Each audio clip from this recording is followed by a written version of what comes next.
All right, hello everyone, and peace of Christ to all of you. Please invite your friends and share the link with everyone you know. Today, our video, as a start, is a kind of a commercial. A company from Germany decided to sell pork, but this pork is very unique. It is halal. So I wanted to help them to promote this product, and because I have connection with a lot of Indonesian, so maybe we can import this pork, which is halal pork, to Indonesia. So please feel free to call the company number, which is going to be shown in the sticker there, and make as orders as you can, because I think their supply is limited. Halal pork. Halal pork is very healthy. It's made from pork, but it is halal. And because it's halal, that's mean all Muslims can eat it, and there's no worry. You can make anything halal, just put a sticker, it says halal. As simple as that. So, you know, here we see some kind of a fantasy and some kind of a stupidity in the Western world, and all those who call themselves even customers. You know, in the Muslim worlds and in the Western world, they learn that the Muslims, they buy anything, it says halal. Okay, put a sticker, say halal. I mean, what's wrong? I saw with my own eyes a shoe, and the shoe it says halal, as if you are going to eat it. I saw a sardine, it says halal. Sardine. So here you notice the stupidity. Now I named my video title as halal pork for Indonesia, but we will not talk about much about this. Somebody sent me a video of somebody saying that Jesus said Allah, and I don't think he's a Muslim. I think he's just an idiot. So this guy simply he made a video saying that Jesus said look like he said Allah. How he said that? Because he said Elohim, and Elohim is Allah. And how he come to this conclusion? He said many Arab Christians, they speak Arabic and they say the word Allah, and he did search in the Aramaic dictionary, and he found that the word in Aramaic dictionary is Allah, Aloha, and that make him come with the conclusion that obviously Allah and Elohim and etc. all is the same thing. First of all, for this idiot who made this video,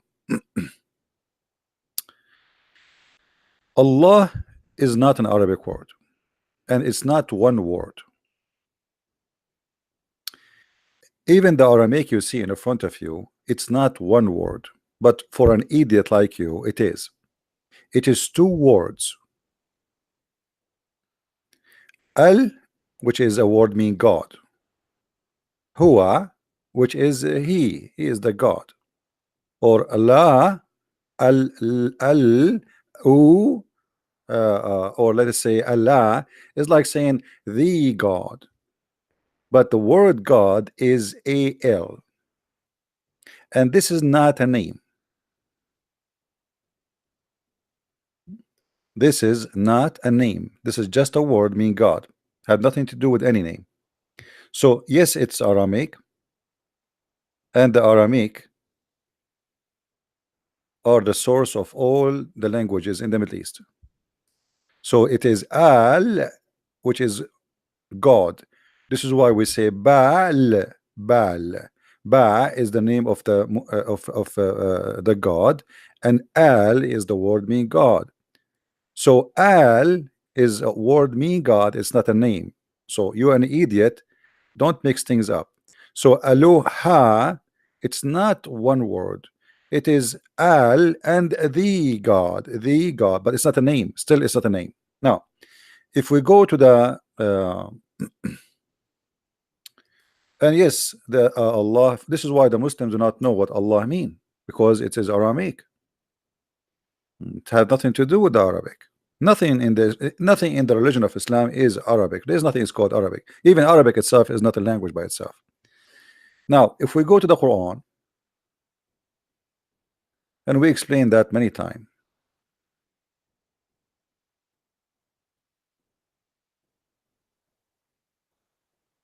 Yeah, I will explain to you. El simply is a word mean God. It's not a name. El is in the New Hebrew. In the Old Hebrew, which is coming from the Aramaic, it is Al. So Israel was Israel. Mikael was Mikael. Okay, Ishmael was not Ishmael, was Ishmael. So in the New Hebrew, Al or Al became El. So both of them is the same, but it's not a name. It's just a word meaning God, which means the Aramaic they use it, the Hebrew they use it. There's many nations in that territory. They use this word, which means God, but doesn't mean any God except the God you worship. So each one uses for his God. Like in English now, I say God, a Muslim say God, but his God is not my God. All right. Eloha is not a name too. All those the God of the Christians, first of all, he does not have a name. There's no name for him. And this is the stupidity of many people. They keep saying, like when God he says supposedly his name, he says, I am who I am, which means there is no name, for no name can describe him, no name can contain him. And even the Jews avoid saying the name of God, for this is an insult to God, because he is almighty. So Jews don't say and don't claim a name. So there is no name to speak of, and there is no name to be mentioned in the Bible. However, in Islam the story is different. You see, if you read any Islamic translation, and for me I do not read the translation, Arabic is my first language, you will see right away it says, praise be to Allah. Now Allah, it became one word through time because it's pronounced together, Allah, but in fact it is two words. Look what happened here. This is the Arabic language, and let us zoom in. You will notice in the first word of Allah there is the letter AL, Alif. We need to make it thin. Give me a second.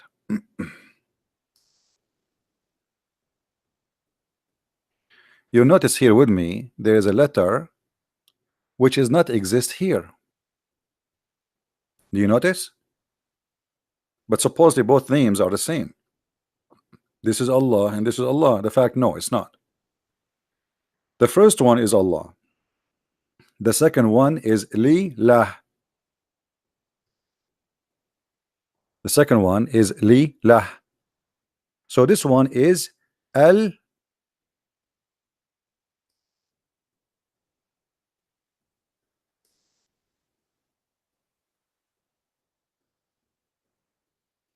Lah. The first one, the second one here is Li Lah. So what is missing between the first one and the second one? The missing thing is a letter. If you notice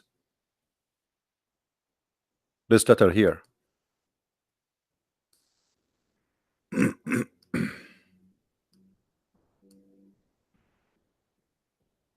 you see this letter is missing. The first letter is not here. We don't find it here. So what is the difference between them, and why is that? Because the first one it says Al Lah, which means Al Lah, God Lah. This is the real word. Here Li in Arabic mean two. Li Lah. So Alhamdu, which means thanks. Li mean two. Lah, that is the name of the God. So the name of the God of Islam is Lah, is not Ilah, is not Al-Ilah, it is not Allah, it's not Elohim, none of those things. And only donkeys, they keep saying the same thing, repeating, because of their ignorance. So the word Allah contains two words, Al-Lah. To make it simple, we type it in English. Al in the Arabic language today is equal to the.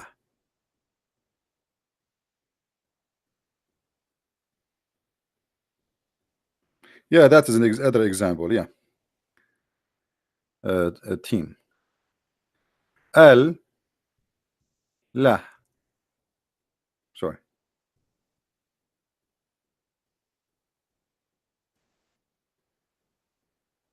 So Allah is a two words make a sentence which is God lah. God lah. So the stupid ones who make videos trying to say to you that the Bible says the word lah, that's stupid.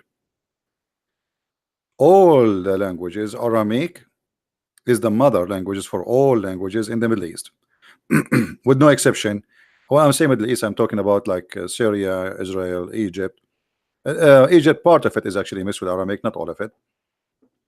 And the Arabic, 99%, maybe most of it, is coming from the Aramaic language. So Allah is two words, God, La. So what is the name of this God? La. You can go right now and check, and you will find that La simply is the name of the moon god. As simple as that. In the Bible, there is no name for God. So anyone says to you that Elohim is the name of God, he is not really being accurate. I mean, I can accept it to say, okay, the Bible say Elohim, but it's not a name.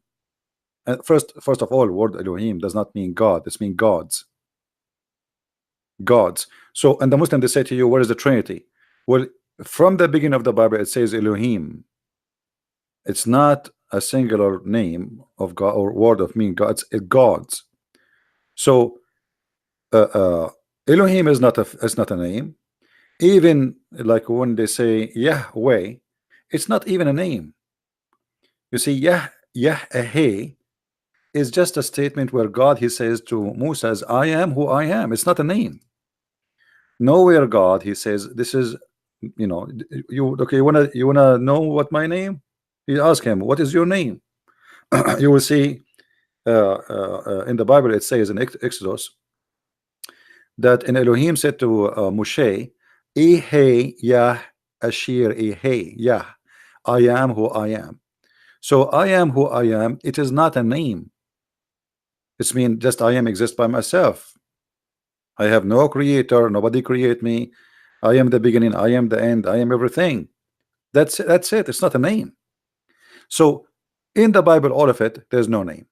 So it's very stupid of somebody trying to say that Jesus says Allah, when Allah in Islamic religion is a name, is not a generic word mean God. You see, if the Muslims, they use the word Allah as a generic word, we can say, okay, it's coming from originally from the Aramaic, and for them they are using the same as the rest of other nations who copy from the Aramaic names and words. But this is not the case. Yes, they copy the word Allah, both of them, they are Aramaic, and this is why the Muslims do not know what they mean. This is why if we ask any Muslim, if there's any Muslim right away in the chat right now, you know, I will open my sky for you if you can, if you have the courage to tell me what Allah means. They don't know. Not a single Muslim knows what the word Allah means. Why? Because simply it is not Arabic, and this is proven Muhammad to be false. Because Muhammad, he says when Adam, he was created, Allah, he sneezed, and Allah, he says to him in Arabic, Yarhamuk Allah. Allah speak Arabic, and then Adam answer in Arabic saying Alhamdulillah. That's it. Adam, he speak Arabic from the front, and then not only that, Allah, he wrote the name of Muhammad in Arabic and his name on his chair, a shahada. So Allah is not Arabic. Nothing in Islam is Arabic. You see, all what you see in front of you, this is not Arabic. Today is presented as an Arabic language, but in fact everything is coming from the Aramaic. This is why the Muslims do not know. Like, you know, here, look, in the same chapter we are reading from, if we go down, you ask a Muslim what as-sirat mean. Every one of them, he give you different meaning. What as-sirat? What is that? The sirat is not an Arabic word. This is the first verse in the Quran, I mean chapter. As-sirat is a Persian word, mean the bridge. The bridge which is coming from the Sabian language, the Sabian religion, which is mixed with the Persian religion. There is a bridge where people, they pass over hell. And those who they are bad people, some of them their feet will go down in the bridge, like the bridge, like it's like, you know, let us say uh, there is holes in it, and depending your sin, the hole will be big.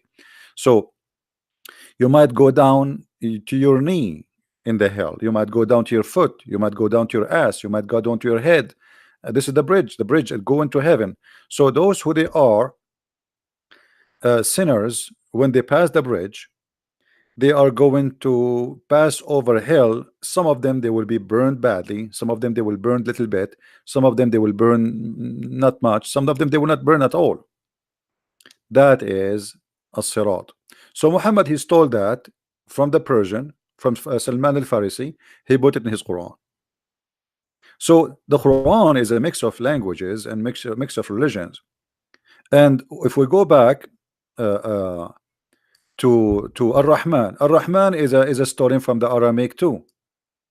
You go and you see the Aramaic, they speak about Ar-Rahman, Rahimo, Rahim. This is all is Aramaic. So everything in the Quran and Islamic religion is coming from somewhere else. However, the name of the God of Islam, because it is imported name from the Aramaic people, Muslims today do not know what the name mean. But the name is two words, which is Al and Lah. And Lah is the moon god. Now, if you go even to see the word Mecca, Mecca,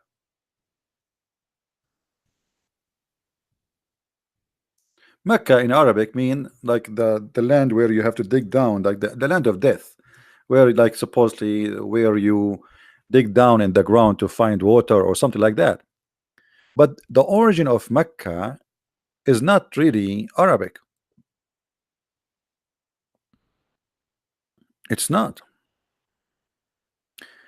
If you go and do a little search, you will find something is called Al-Makkah,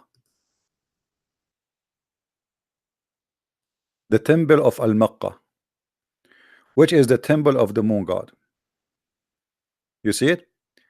It's the same pronunciation, but in Yemen they say the ka, they make it qa.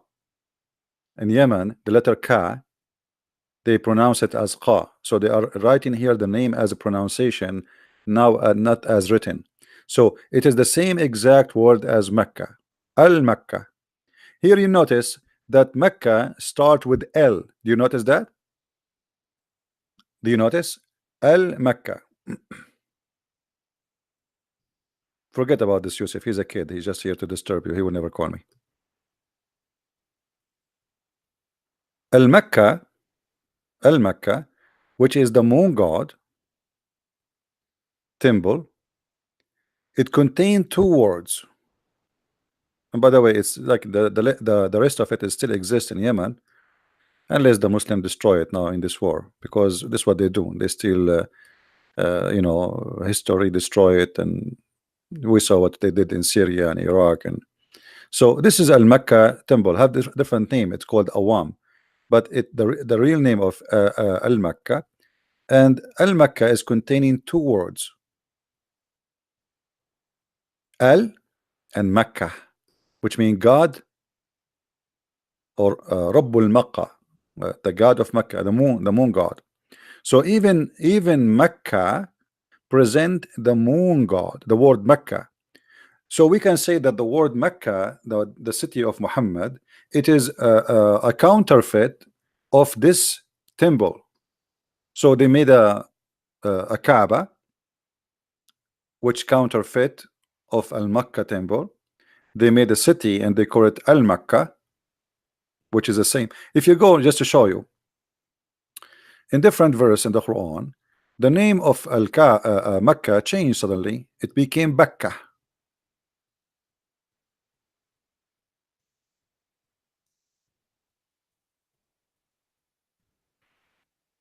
Then you ask yourself, what happened? How Mecca became Bakka? Do you know this?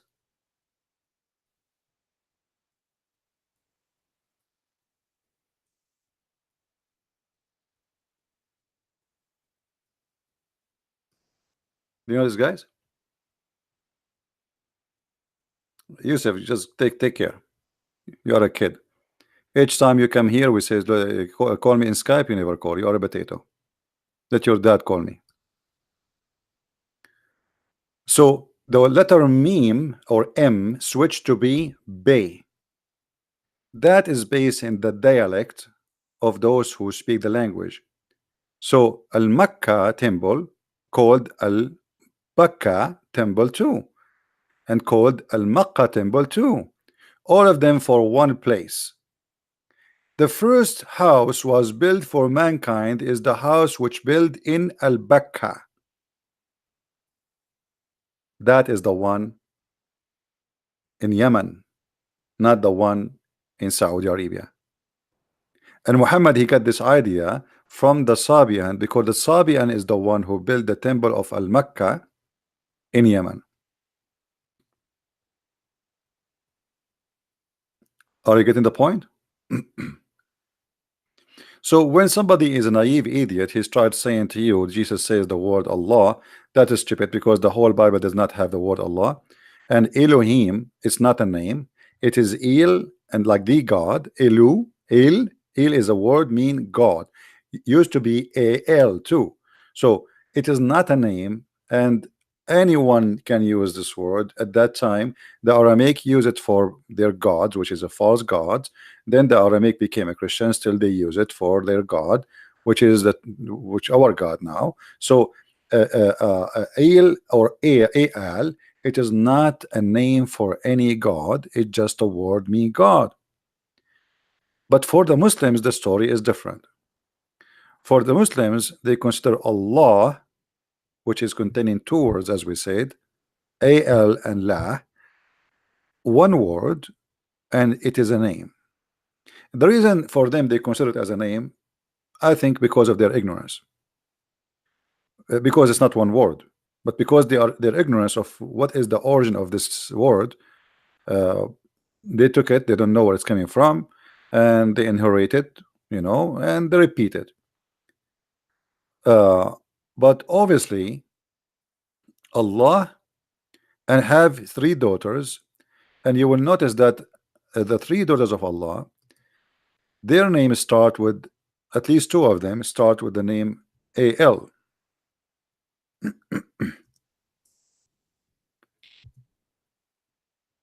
أفرأيتم اللات والعزى. Did you see Al-Lat, Al-Uzza? Do you notice with me here that how Al? So what is the name of the god? The name or the god is here. Those are female god, Lat.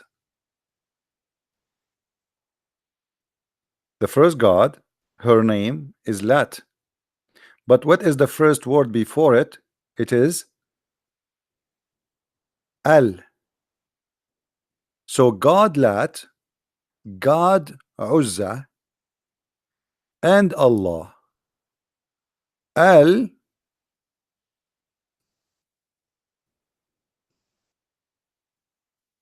Al, Lah.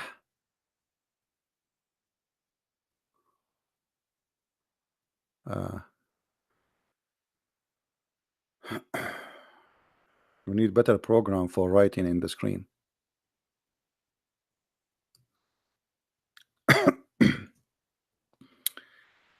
Anyway, so Al-Lat, Al-Uzza, Allah, all is Al with it, which is a word meaning God, God Allah, God La, God Lat, God Uzza. As simple as that. Do we need to explain it more?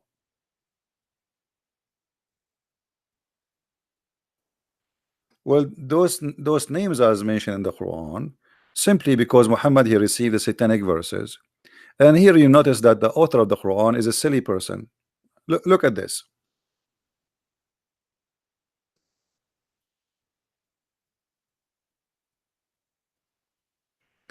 The chapter here actually is extremely important. You see, the Muslim they say don't misquote the Quran. If we start reading the Quran in this chapter, you see, by the star when it seth.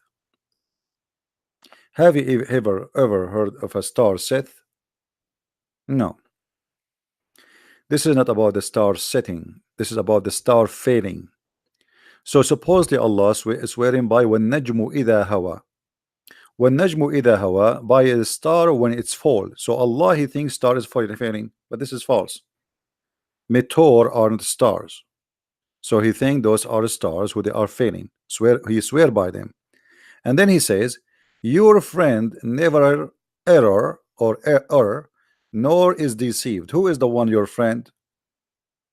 Muhammad. Nor does he speak of his own desire. So nothing, whatever he speak not from his own desire. So what the Quran here is saying, that Muhammad mouth is the mouth of God.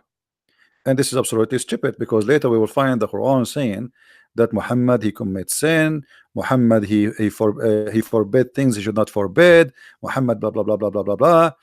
So what do you mean? Whatever he say is from Allah, when he do say many stupid things according to the Quran?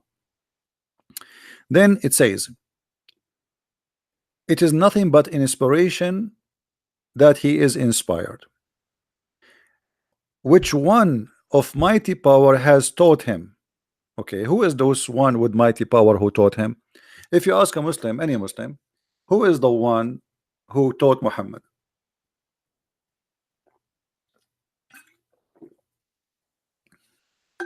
Excuse me, I'm drinking too much water because my throat is dry.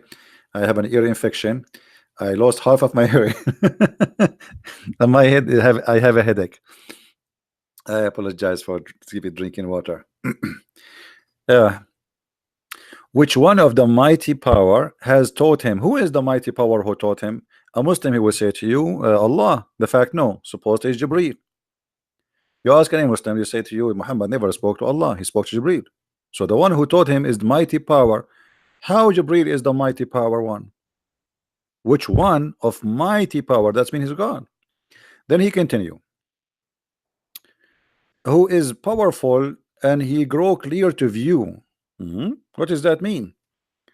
When he saw him in the uppermost horizon, Muslim, they agree that Muhammad never saw Allah. So who he saw now? Supposedly this is Gabriel. Okay, but hold on. You will see how stupid this chapter is. He saw him in the uppermost, but he is the mighty of power one. How the angel can be the mighty of power? Allah speaking about the mighty power one? If Allah speaking about the mighty power one, that's mean this mighty power is more mighty than Allah. I mean, imagine I say to you, supposedly, just as an example, I am God and I send you someone from me, and then I call the one from me is mighty power. That's stupid to say, because I am the one almighty God. So how I say the one I send you is the one with mighty power? Then he saw him in the horizon, and then it says he drew nigh and came down. Here the word in Arabic fatadalla. Tadalla. Let me explain to you what tadalla mean. You see, if you see a monkey and he is holding a rope and he is going down with the rope, this is what tadalla mean. You can ask anyone who speak Arabic. Now, how an angel of God or God he can do that? I mean, this is stupid. I thought God's angels, they fly. Muhammad, he said he saw him with 600 wings. So the word tadalla does not make sense. But let me tell you why Muhammad he used the word tadalla. The word tadalla here is just because Muhammad he need a word fit with the ending. You see here it have to end al-a'la, fastawa, tadalla, adna, awha. So Muhammad he is trying to make a kind of a point which is a city point. So he used the word tadalla, which is making so stupid, because angels do not go down step by step on a rope. Supposedly he saw him with 600 wings. So how he tadalla? Then we continue. It says here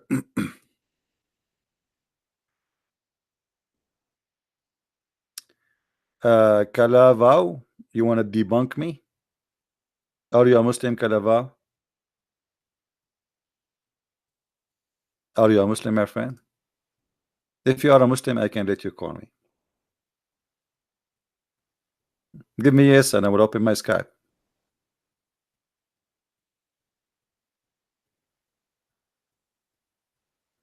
The guy who said he wanted to debunk me.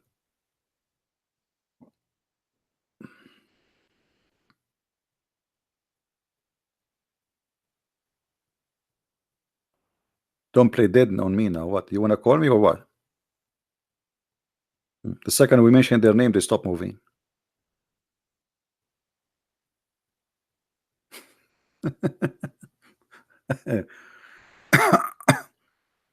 Siko Latte? Well, obviously you must be a sheikh. Your name is Siko.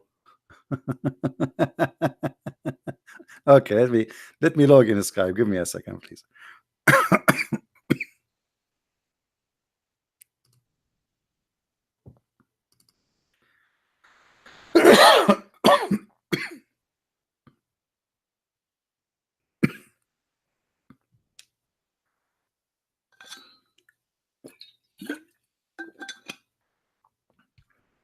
All right, my friend. If you are in Skype, Mr. Siko, where are you? You did not contact me. I don't see any Siko there.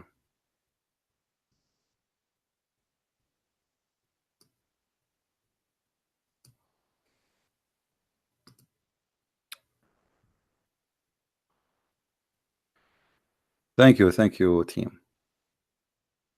Siko Latta. I see no Siko. I see no Latta. Let me search for you. Maybe I can find.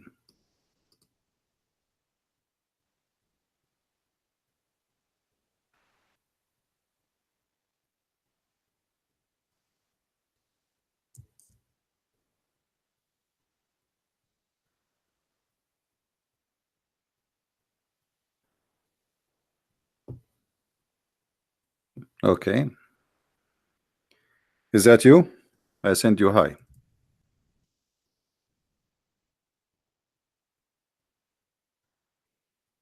Answer, please. This Muhammad, and he said he can debunk me. So we will see if that works. By the way, all the Muslims can debunk me so easy. Answer me. I text you in Skype.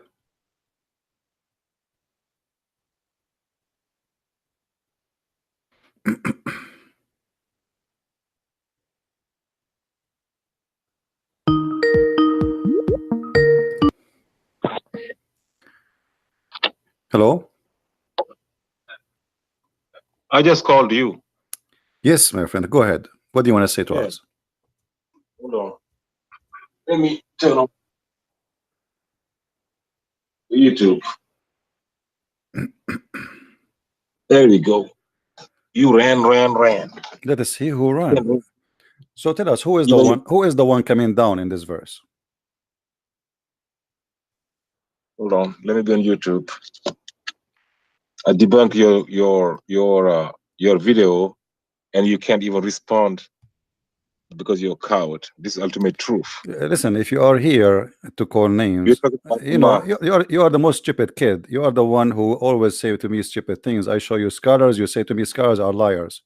So if the scholars of Islam are liars, why you will not be liar too? You are the one who said to me that. You remember? You said to me, all Muslim scholars are liars. So yes. you are agreeing that all Muslim scholars are liars. As long as you agreed and you witnessed that all Muslim scholars are liars, so you are a liar too. Aren't you a scholar too?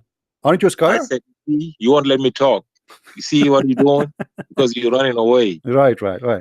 Because you're a coward. That's it. The coward is your prophet. Just listen to me. Okay, answer. Go ahead. I said any scholar that contradicts the word of Allah, I'm not taking it. That's a lie. It's simple as that. Allah what does that mean? God, what does that mean? What do you mean? Hold on. I understand. No. Explain to me. What do you mean by what you said? Repeat again what you said. I said any scholar. I don't care who you are. If you contradict the word of my book, the Quran, you're garbage. I said it. Ultimate truth said okay, so. Let me ask you. The scholar says, okay, hold on. The scholar says that the muta is abrogated. The Quran says no. Which one you follow? Muta is legal marriage. Muta, Allah said, وَإِنْ خِفْتُمْ أَلَّا تُقْسِطُوا فِي الْيَتَامَى فَانكِحُوا whatever you call it. You don't know how to say it. Now say it. No. I want to hear it from you. What? Say it Muta again. is marriage. No. Say it. You said wankihu. Why you stop? You don't know how to say it, correct? I said, "Fankihu ma tabalakum min an-nisa'i masna Okay, wa so thulatha fa in okay. khiftum alla ta'dilu fa wahidatan aw ma malakat aymanukum." Okay. Shut the hell up, Okay, man. but you idiot, this is not the muta, you donkey. You donkey, this is not the verse for the muta. What does have to do? You donkey, what does verse have to do with the muta? That's why I ask you to continue. I ask you about the muta. You answer me about to marry. Where is the verse for the muta? This is not the verse for the muta. Do you know which one is the verse for the muta? I said, "Thank you." What does have to do with the verse I ask you about? This verse is not about the muta. I said the scholar, they say the muta is abrogated. Then you start quoting for me this verse which have nothing to do with the muta. Do you know what verse about talking about the muta? Muta is marriage. Which verse is speaking about the muta? Are you searching Google? Oh, I'm not searching Google. So which verse? So which verse speak about the muta? Which verse says that? Which verse in your Bible says?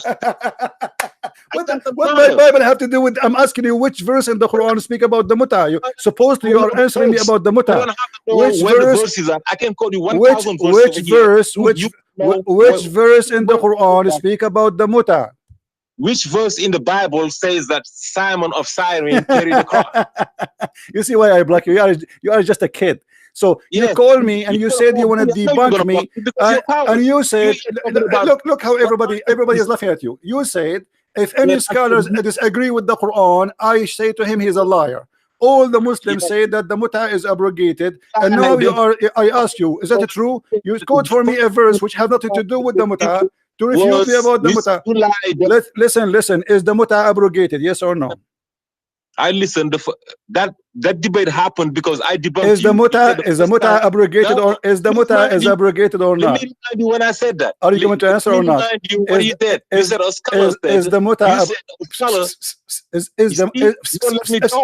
Is the muta abrogated? Is the muta abrogated or not? You will not answer, right? You are, man. Let me talk. We will never talk. You are here just to shout, donkey. You don't even know where is the verse located. This is chapter 4 verse 24, you donkey. Anything contradict the Quran, I don't accept it. Anything. And even, by the way, the verses we're talking about, it's not contradicting the Quran, but because we got him busted and he cry and starts saying, oh, those scholars are liars. Get lost. We need a man to talk to us, not somebody want to shout and scream and call names. And supposedly he called me to debunk me about what? About this now. He did not debunk me about what he said. He did not debunk me about this. Coward, like your prophet. Anything is embarrassing, they say we refuse. We show them Ibn Kathir, we refuse. Al-Qurtubi, we refuse. Okay. Al-Jalalain, we refuse.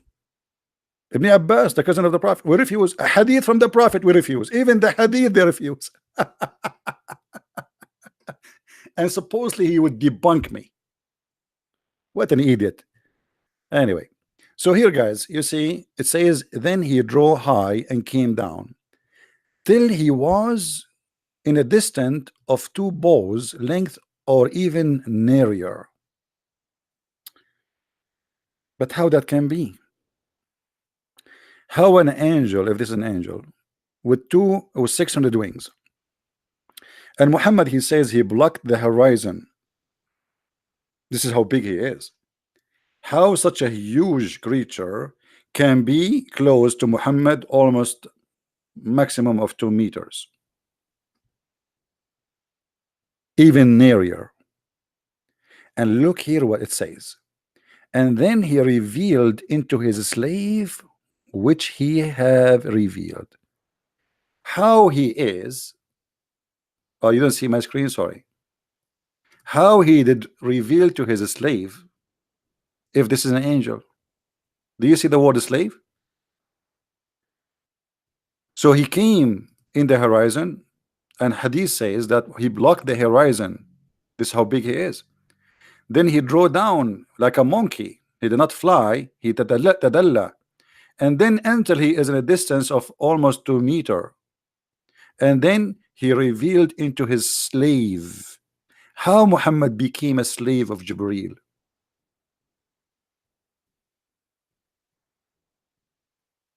All the Muslims, they say, or let us say the majority, that this verse is speaking about Jibreel coming down. Some Muslims, just to be accurate, some Muslim scholars, they say no, it was Allah.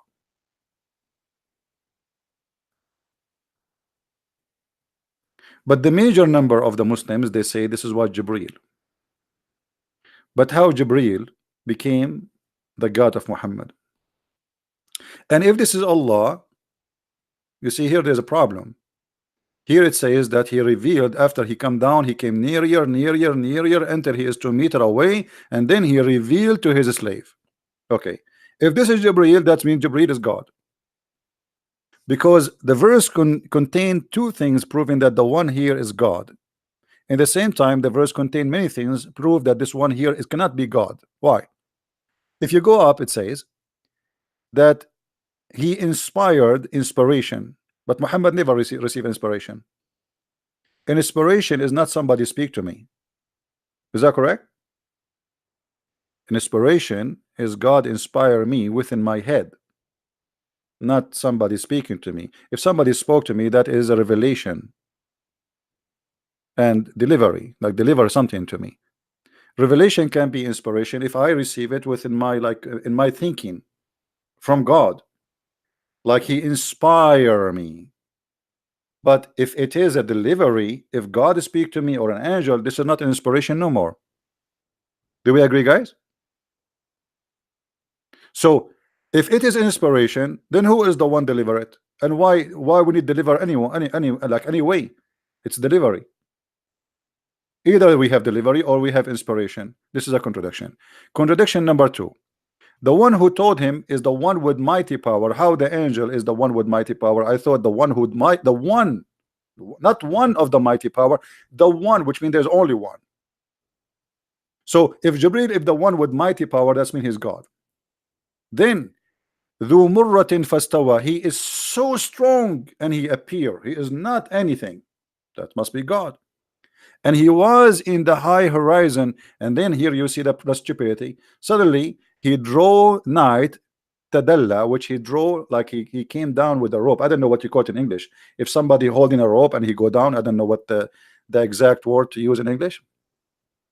So here you notice that this cannot be an angel and it cannot be God, because God will not come down like a monkey. An angel who have 600 wings, as Muhammad he claimed, he will not do tadalla. Are you guys getting my point? Swing? Okay, swing. Let us say, I don't know if swing is correct one. What I'm saying, guys, that if somebody holding a rope, like the one you see in the circus, and he is going down with the rope, that is the word tadalla. All right? So how he do tadalla if he is an angel? Slide down, maybe, but not slide exactly. Tadalla is like he's coming down with the rope. I don't know how to explain it, like more than this. You know, my English is not really that no, not descend, because descend, it can be an angel, he descends from heaven, right? This is not descend, because there's a rope, tadalla is something you are not free. It's not a free jump. It's not a free jump. Okay, to make it simple for you. So when we say tadalla, like in Arabic we say there is a dalu. What is a dalu? Is the container which you tie with the rope and put it in the well of the water, and then you grab the water with it. So when you send it down, that is tadalla, and we call that container a dalu. All right. So I don't know what you will make it in English, but I'm sure you got my point. So if this is an angel have 600 wings, and you do not need to do tadalla, as the verse in Arabic says. ثم دنا فتدلى. And here you will see something very more stupid, because it says he drew down, or sorry, he drew close, and then he went down in the rope or something like that. But how he came down first? How he came down first and then he went down by the rope? That's silly. Then it says he became so close. How this angel who have 600 wings who blocked the horizon can be close to Muhammad in the middle of Mecca and nobody see him. Or even if you are close to Mecca, or even if you are 70 miles away from Mecca, a person who is so huge with 600 wings and he blocked the horizon.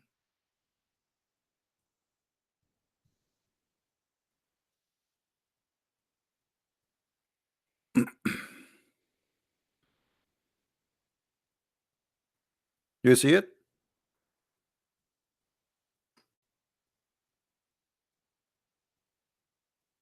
If you see here in the hadith, it says,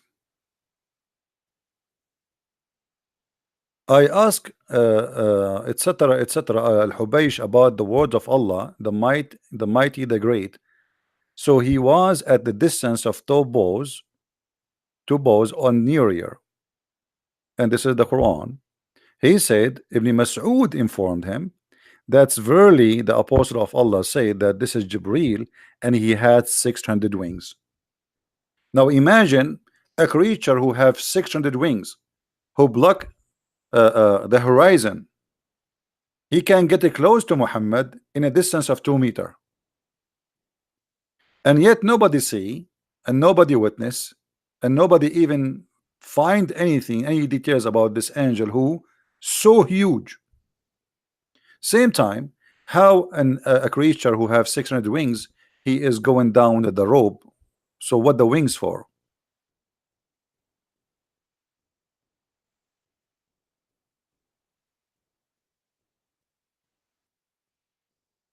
You see it? I'm not go I'm not going to ask how Muhammad count the 600 wings. Maybe the angel he have like a sticker, it says 600 wings. You know, sometimes like you buy a computer, it says the details.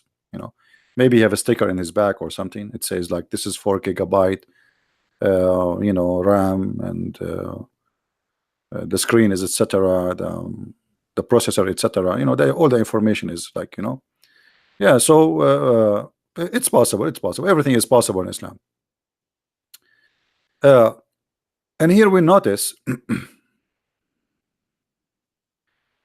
Aisha, she said that Muhammad, he never saw Allah.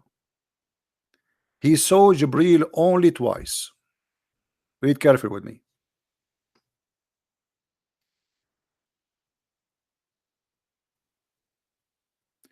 Aisha, she said,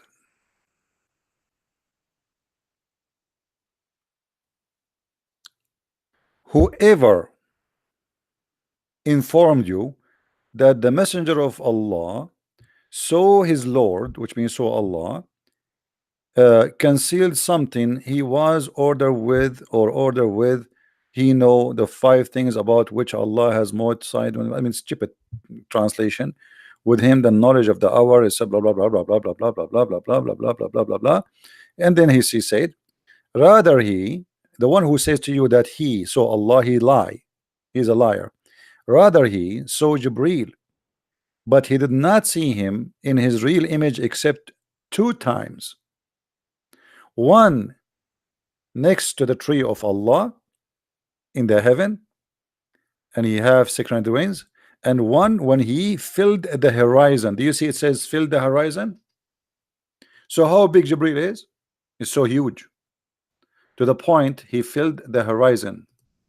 Okay, how somebody he filled the horizon by his size, he can be close to Muhammad 2 meter distance. To make it simple for you, if somebody is in the size of the horizon, you are for him is in the size of less than a mosquito.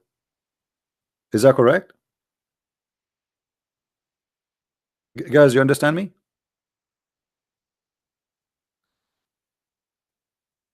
If someone is in the size of the horizon, that's mean you are for him nothing but a mosquito, even less. So when you get so close to such a creature, what do you see? You see his toes? What do you see exactly? How he get close to him? such a huge creature, even if he sleep in the ground, Muhammad will not even see his nose, will not even see his lips, will not even see his chin. So how he's so big, he filled the horizon, and he is so close to Muhammad. If it's you are so close to a big object, you see nothing. You see, I can see the mountain as a mountain if I am not in the mountain. But I am, if I am in the step from the mountain, I still don't see details of the mountains because it's so huge. I have to step away. The same as I'm looking at the moon. If I'm so close to the moon, like now I'm so close to the earth. Actually, I am in the earth. And that's why I don't see much. I see just a little territory around me. The more I go farther from the earth, the more I see. So how he is 2 meters away? How that can be?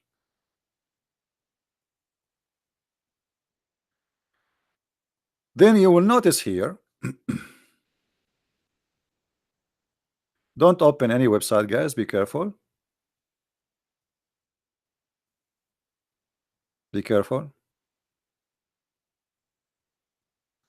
People, they post bad website. This is like a hacking website. So the whole story does not make sense. Then we go.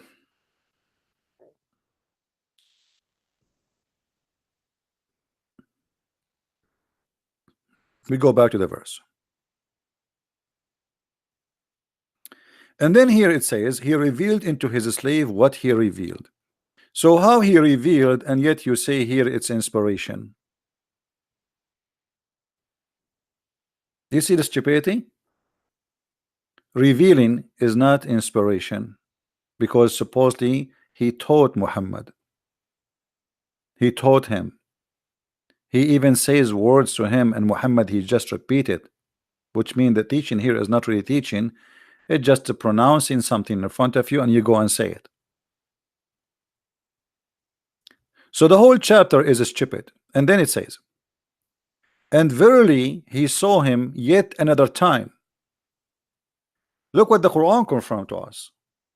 The Quran confirmed that Muhammad he saw Gabriel only twice.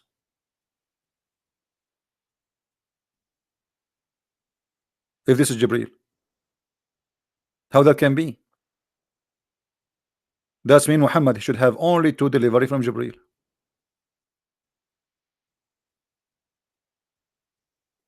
Are you following with me, guys? He saw him the second time. He saw him yet another time, one more time. And in here, by the way, it doesn't even, the translation of Muslims always is a lie, because in Arabic it says وَلَقَدْ رَآهُ نَزْلَةً أُخْرَى. He saw him when he came down, not not. And look here, the contradiction. He says نَزْلَةٌ أُخْرَى, and then after that in the Sidratul Muntaha. How he came down? He saw him in the second down, and then he saw him by the lot tree, but the lot tree in the 7th heaven. It's not in the down.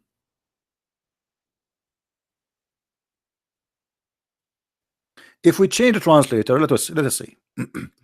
This donkey is Bictal. Let's change the donkey to different donkey.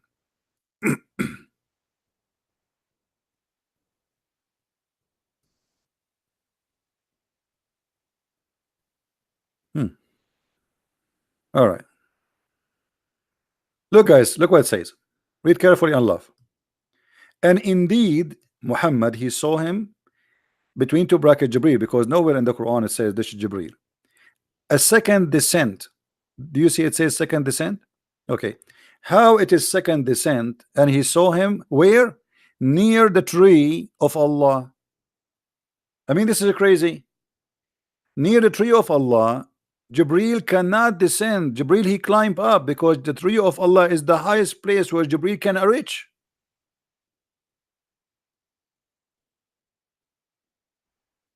Do you understand what I'm saying? Let me draw for you so you can understand a little bit. According to Muhammad, there is 7 heavens. So Muhammad was in the earth. Jibril he came and he take him from the earth. Let us say, let's make it brown. This is the earth. This is our earth. And then Jibril, he took him to the second heaven, to the first heaven, sorry, second, third, fourth, fifth, sixth. And here there is a tree when he arrived at the seven. And this tree is the tree of Allah. And you can travel under this tree for 100 years. Just one branch of it. This is how big it is. So it's a huge tree. All right. And by the way, the fruit of this tree is jewelry, is watches, clothes, shoes. Big, huge tree. Okay. Like if you can get from it, women, this is the fruit of the trees. There is a lot of things, everything you want. It's like a big mall of a fruit of everything you want. But here it says that he saw him at Sidrat al-Muntaha. But it says in the verse before it, he went down, he descend. How he descend up? I mean, how he say descend? Descend down. When in fact he saw him here. And this is the maximum point he can go to.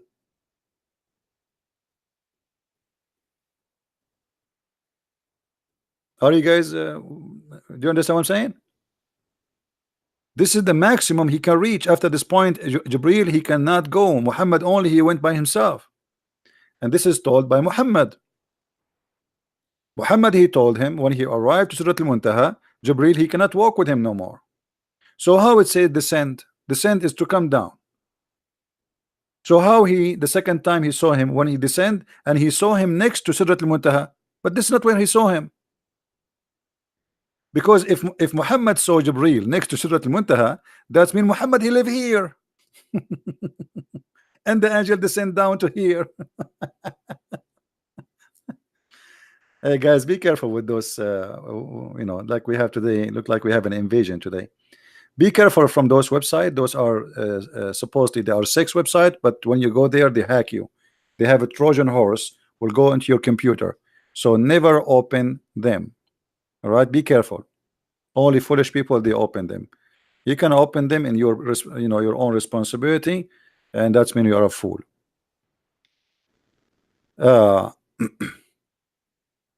So the whole story is a stupid story. And look what it says in the verse after it. It says he saw him where? He saw him near the paradise of the abode. How he saw him there? So the angel, he's descend down to Muhammad in that heaven. I thought Jibril, he went with him from the earth. He came with a donkey, white donkey. It's a mule between donkey and a horse, huge, white, have a bracelet, sexy donkey. And Muhammad, he ride on the top of him. But here it says he saw him next to the tree of Allah in the heaven of refuge.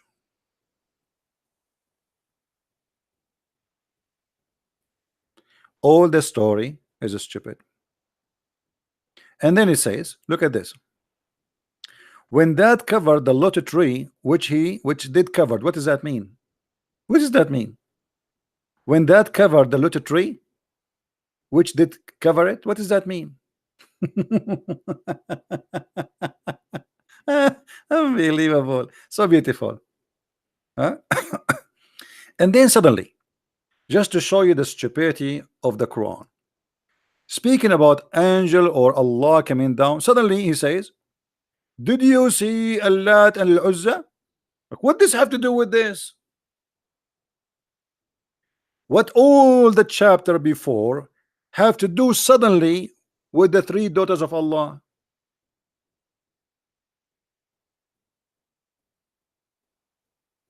You know what I'm saying, guys?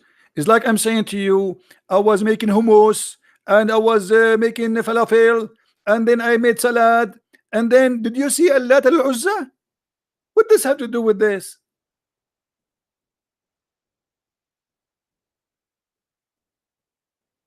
What is the connection?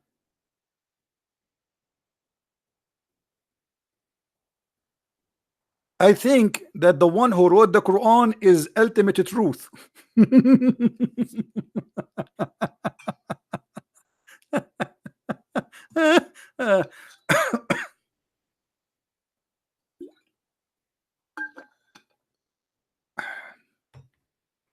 What is the connection?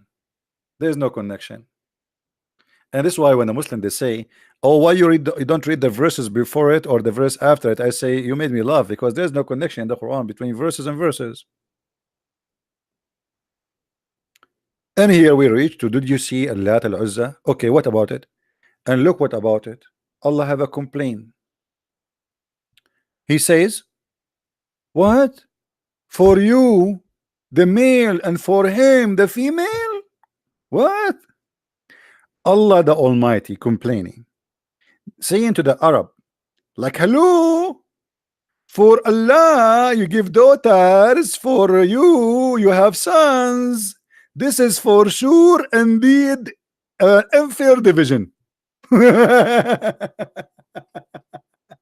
This is like two old women from the cave time centuries fighting each other about, "Hey, hey, I have boys, you don't have boys." The other woman, she says, "Well, this is not fair. So what if you have boys? This is not fair. You have boys and I have daughters. This is not fair." What is this? This is my grandma in the 16th centuries, maybe speaking, saying it's not unfair to have only daughters.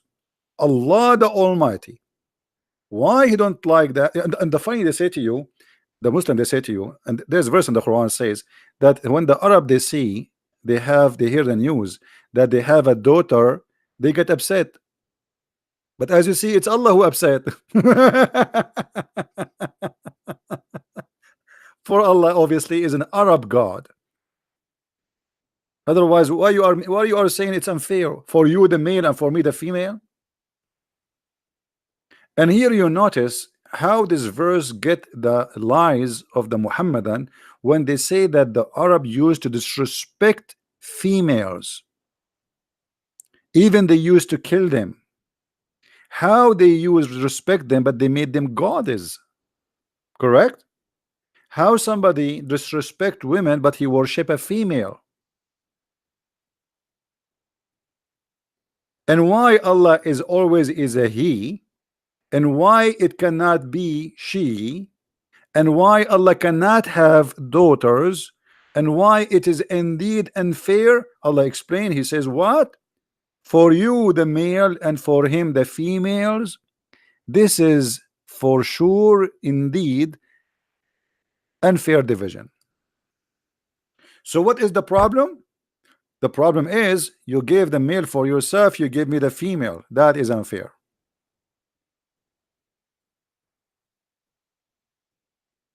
However, after we read all this chapter, what we learned? Did we learn anything?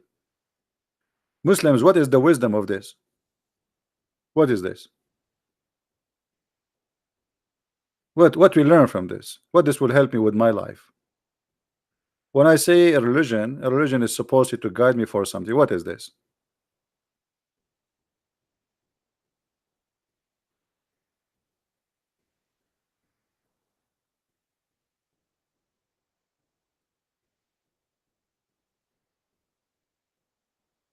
Hmm? Do we have any Muslim want to say something to us?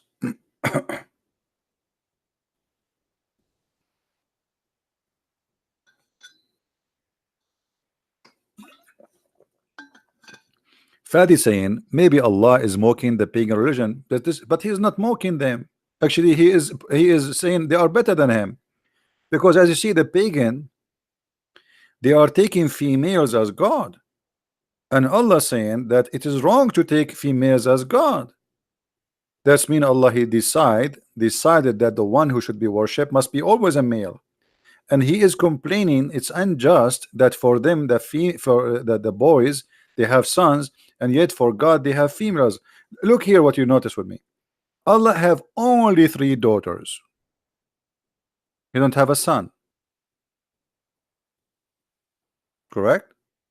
3 daughters, no son.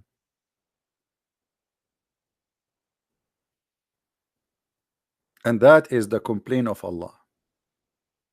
Secondly, if you go to different verse in the Quran, you will see how much Allah, He don't like females.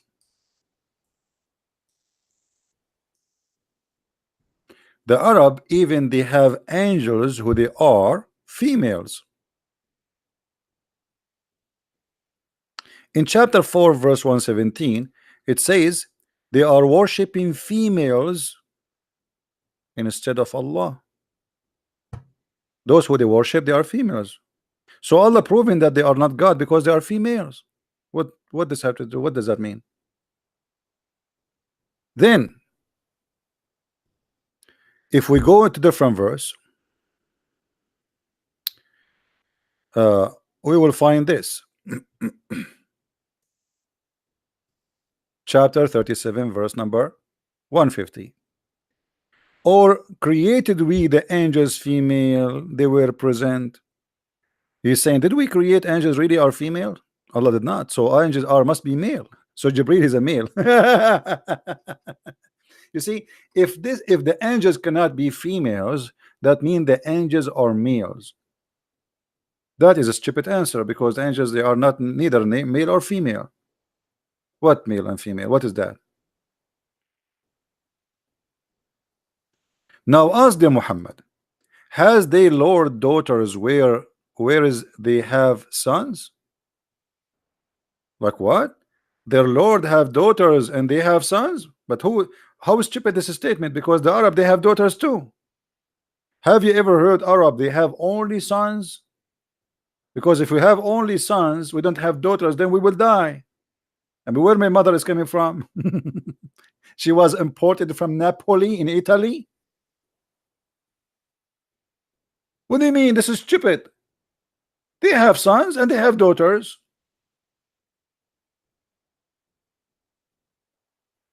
The Arab, they don't have sons only.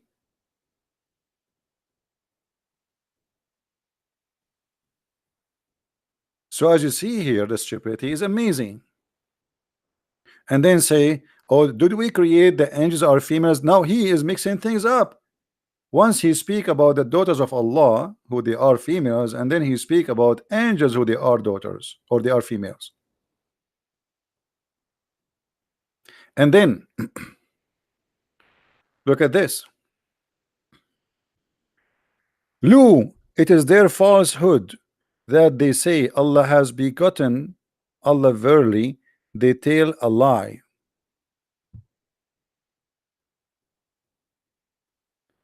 And again of their falsehood, he has preferred daughters to son. Here you notice that the Arab, they respect more females, to the point the Quran saying that they say that Allah, he preferred the daughters. Do you notice? Do you see? This is what the Arab believe. Allah don't believe in that, which mean Muhammad.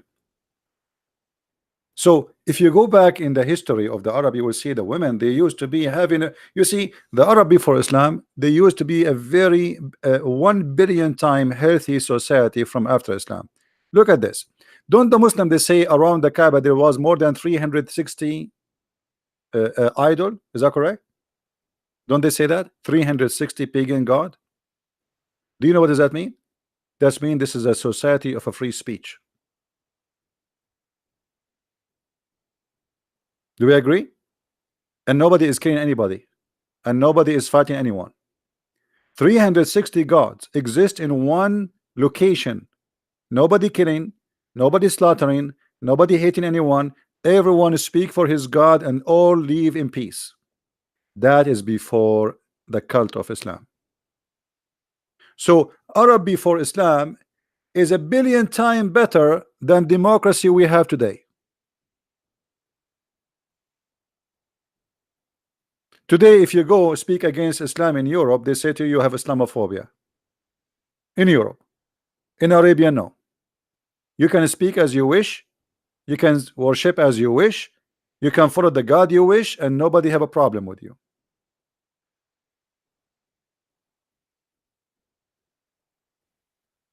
No, Muhammad never married in a church, and in Mecca there is no church. Muhammad, he married from a woman. Her name is Khadija, and she is no Christian. This is a false information you got. Khadija is a Nasara, and Nasara are the same as Jehovah's Witnesses.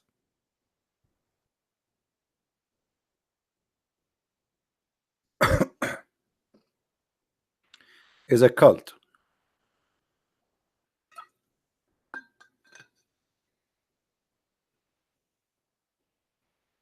And Muhammad, the real father of Muhammad, is Waraqa ibn Nawfal. This is why if you have my book, The Deception of Allah, you will find that Waraqa, he sent his sister, according to Muslim books and Muslim reference, as you see in my books. He sent his sister to offer the father of Muhammad, which I believe his real name is Abdullah, not Abdullah. She offered him 100 camel, so he go sleep with her. He was in his way to sleep with the mother of Muhammad, supposedly. The father of Muhammad, he says, I'm going to go to Amina and I will go back to you. When he went and he slept with Amina and he came back to her, she said, I have no need of you no more. So look like Waraqa bin Nawfal, he was trying to take this man away from this woman, so because he is sleeping with her already. And then after that, you will see that each time Muhammad is missing, we find him with Waraqa. And not only that, the hadith confirm that even when Waraqa he died, Muhammad he tried to commit suicide.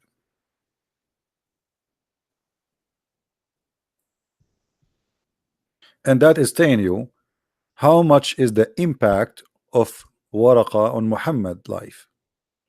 I mean, why a man, he is supposedly a prophet of God, he would try to commit suicide for a death of a man. The death of this man was very crucial for Muhammad, because he is the one was supplying him with the Quran. He is his real father, and he is the one was preparing him to take over his job as a bishop or a priest for the cult of Nasara. So Muhammad was not in the beginning really to be a prophet, as much he was prepared to take over the job of his father Waraqa ibn Nawfal. And here you will see that the first one who told Muhammad that you are a prophet, it was Waraqa. The one who told Muhammad what is the name of the angel he saw, it was Waraqa. Waraqa said, this is the same as the Nemus, i.e. Jibreel, the angel who keeps the secret, whom Allah had sent to Moses. So it was the idea of Waraqa. Muhammad at this moment, he don't know who is this guy who saw him. So imagine Muhammad, he saw the angel spoke to Muhammad, the angel, he was scared because of the angel, and yet Muhammad until now he do not know who is this. He go to a guy, his name is Waraqa, and yet right away this Waraqa says to him, oh, this is an angel. And then when Waraqa died,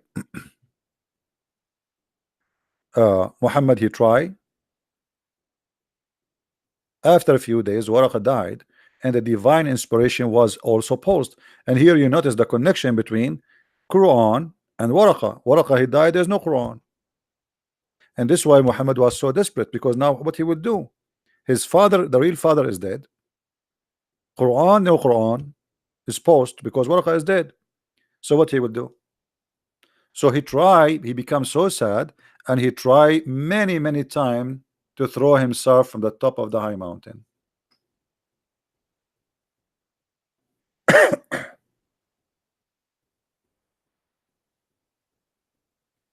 All right.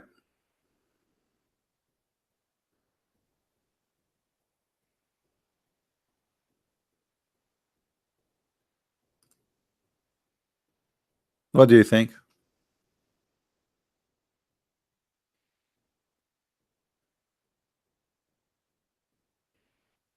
No, Rahib Buhaira is just another Nasara, a priest. You know, the real one behind Muhammad is Waraqa, I believe. This is according to my study. You know, I did not see too much impact of Buhaira. Buhaira, maybe he was the teacher of the father of Muhammad. Let us say he's older than Waraqa.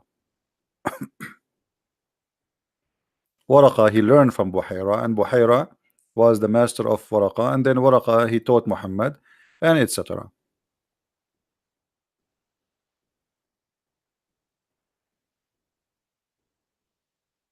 So just to make it simple about what we learned today, in the Bible there's no name for God. There's no name. And the reason is very simple. Because there's no name to can describe him. There's no name can contain him. We don't have a name. And why God shall have a name? You see, usually you give a name to someone because there's many of him. We want to recognize him from between many, correct? No, Yahweh is not a name. Yahweh is not a name. That's not true. That's not true. You see, the problem is because we don't speak the language, we think it's a name. So if I say he said I am Yahweh, you think he is saying this is his name because for you it's a foreign word. But the fact this is not a name. This is just a word mean I am. All right? But because for you it's a foreign language, you think it's a name. I will give you an example. The Muslims, they have the same problem too. And many Christians who are not very well versed, they think the same way. In the Quran,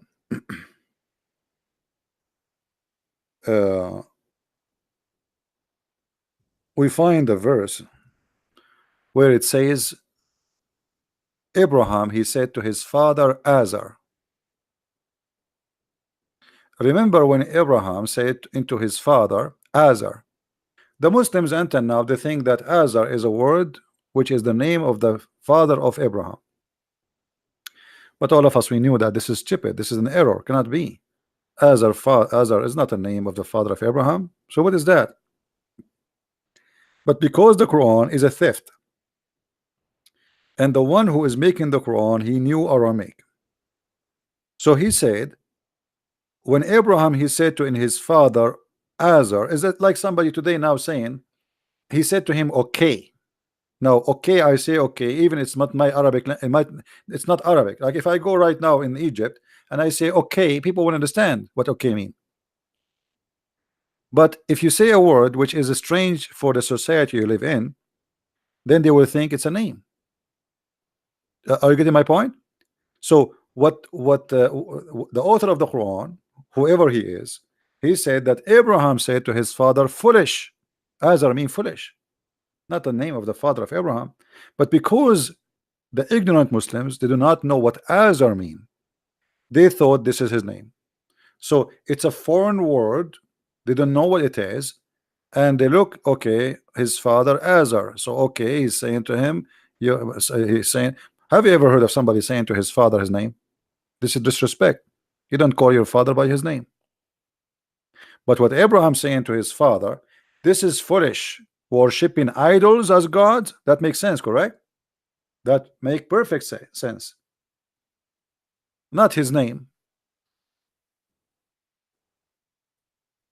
So many Christians, they do the same.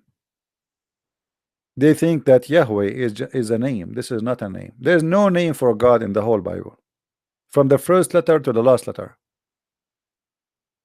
We can call them names as like a foreign word, what God he said about himself, but in fact they are not. Like I say Elohim, Adonai, you know, there's many, Hashem, but those are not names. Those just word about God. All right. Now, do we have any Muslim want to say something?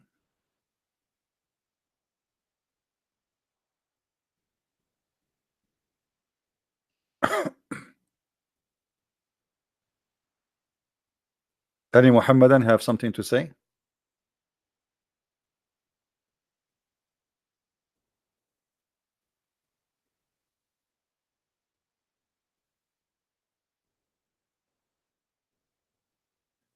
Anyway, just a reminder, if people they like to have halal pork, you know, we are going to import soon halal pork for those who they are interested. I don't know how many of you interested in halal pork.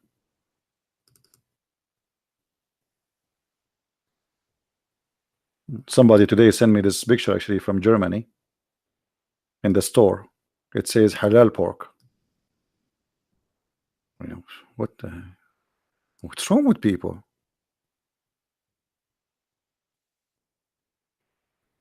So if you want to buy really halal pork and you are a Muslim, please contact me. Okay, I know the store, we know the name, we can make a deal, and we can let us make some money. Halal pork. I'm serious. This is in the store. This is a picture in the store. This is sujas is made from pork, and it is halal. So, hello.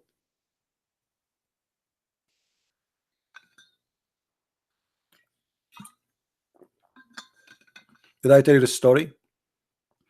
When I was in the army, we used to have there's a guy who's a Muslim. He's a civilian. Because I'm an Arab, he speak Arabic, so he go with me during lunchtime.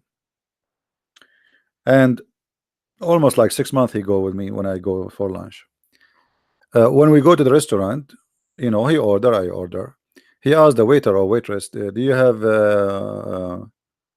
halal pork? She laugh, yeah, sure. They give him whatever.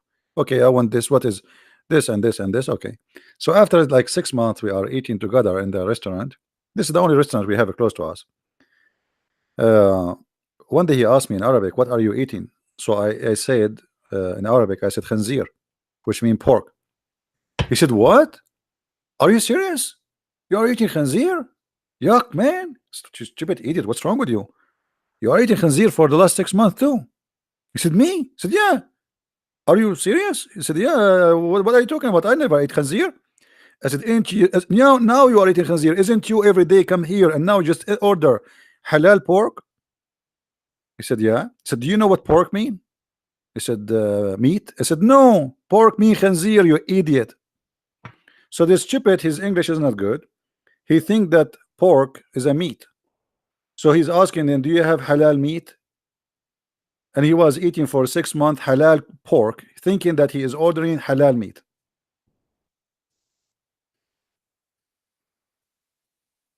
You should see his face, what happened to him when he... But this is now for real halal pork. By the way, we have a limited supply, so if you want to make an order, please let us know. This is in France. Okay, this is in French. I don't know if this is French or not. All right, but somebody sent it to me actually from Germany. Somebody saying this is in French. How do you know it's in the French? Because this is how they say pork in the French. I'm not sure.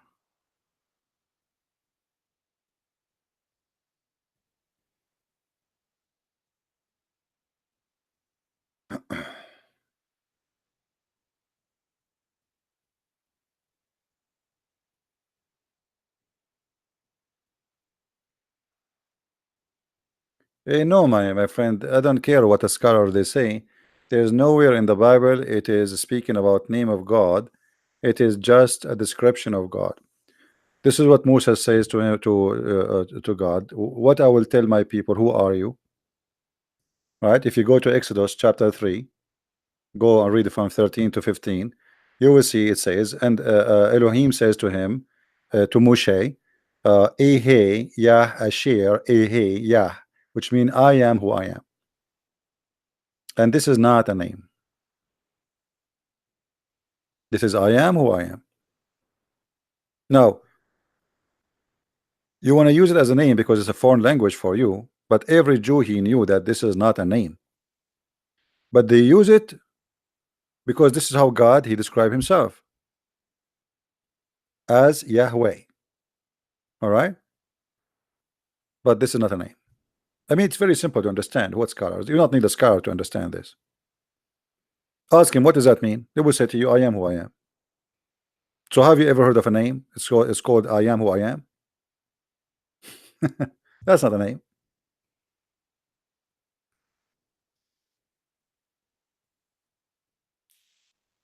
Always, in order to read something or to understand something, read the question and then read the answer. What Moshe he said to them?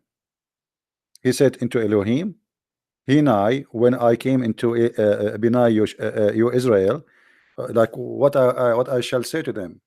Elohim, he answered him saying to Moshe, Ehe Yah, Ashir Ehe, yeah, I am who I am.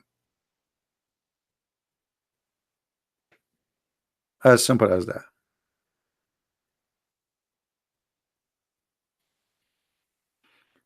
All the names in the Bible are not names. Adam is not a name. The sons of Adams are not names. All of those are a statement. It's a coding. It's an amazing book. Adam, go and read the names of Adam and all the names after it. We call Adam a name, but the fact is not. Adam is just a man. And actually, even the Bible uses Adam for Eve too, which means a human. So you will notice all those names are not names. But for us, because it's a foreign language, we think they are names, and they are used as names, but in fact they are not. The same as the word Jesus, the same as the word Christ, the same as the word Gabriel, the same as the word Ishmael. They are not names. Abraham is not a name. Abraham is the one who crossed the river, crossed from the other side. Abraham. So you will notice that those names are a story. It's not just a name. Abraham is a given name for the one who left the side of the pagan, because his family were pagan. So he crossed the river and he left his pagan family to follow God. This is why his name is Abraham. Same as Moshe. Moshe is not a name, or Musa's. It is the one who survived from drowning in water. Are we listening? No, not all the names in the Bible have meaning. All the names in the Bible is a statement, not a meaning. It's a statement. It's a statement of a situation. Gabriel, Israel, you know, Israel, Gabriel. All this is not a name. But we can use them as a name because this is what they called by, right? But in fact, it is a statement of position, situation, description.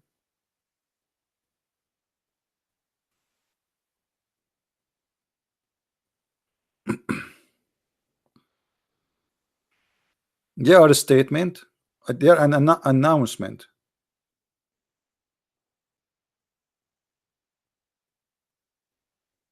Yeah, it is his name, but this is a name given to him to describe what happened to him. But it's not a name. You see, we call him Musa, so this is a name. In the same time, it's not just a name. It is a storytelling. See, the Bible is not like the stupid book of the Quran. Every statement there is a deep story. There is a video.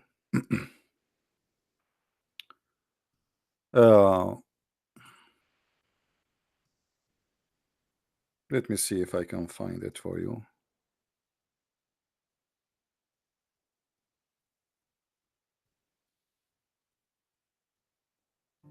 There's another place that God appears to have laid out his plan in advance, and that's in some subtleties, and one of which I'd like to share with you in Genesis chapter 5, a genealogy. The genealogy in Genesis chapter 5 goes from Adam, the first man, down through Noah. And in Genesis chapter 5, if you wade through that, I encourage you to make a list of the names. Adam gave birth to Seth. Seth, Enosh. Enosh, Kenan. Kenan, Mahalalel. Mahalalel, Jared. Jared, Enoch. Enoch, Methuselah. Methuselah, Lamech. And Lamech was the father of Noah. Let's take these names. 10 names. But see, the problem is we need to know what the names mean. And if you have a study Bible or a source, a lexicon, what have you, you know that the name Adam means man. As you go through your Bible, when these names are typically first introduced, most of your marginal footnotes will tell you what the name means. Adam means man. Seth means appointed. Enosh means mortal. Kenan means sorrow. Mahalalel means the blessed God. Jared means shall come down. Enoch means teaching. Methuselah means his death shall bring. Lamech means the despairing. And the word Noah means rest or comfort. Now, let's read that genealogy as a sentence. Man is appointed mortal sorrow. The blessed God shall come down, teaching that his death shall bring the despairing comfort. Isn't that wild? All right.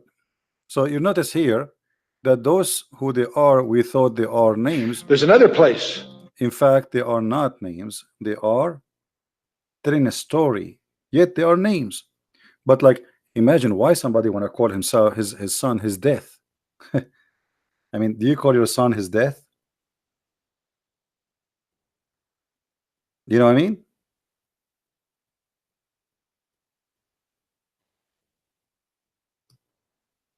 And this is telling you that it is not just an incident or by accident they call those names. Those names are inspired even by God.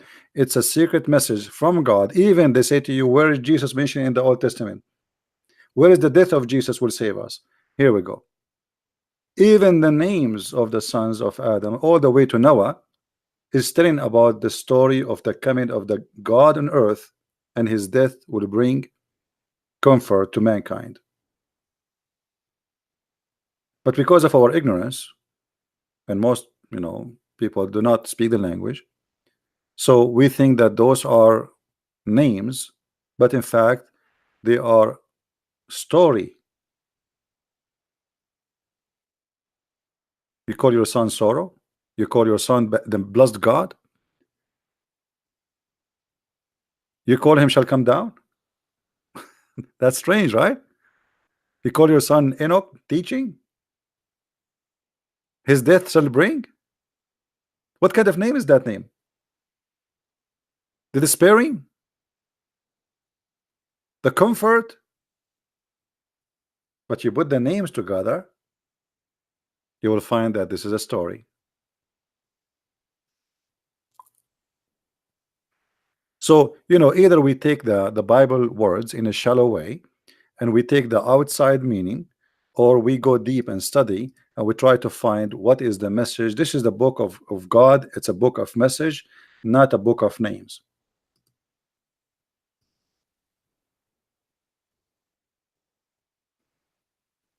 All right.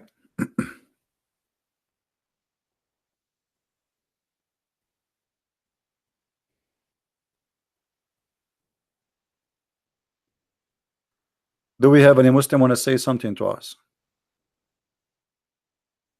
Islam mean false?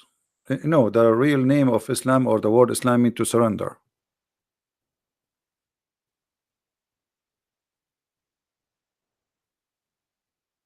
It means to surrender.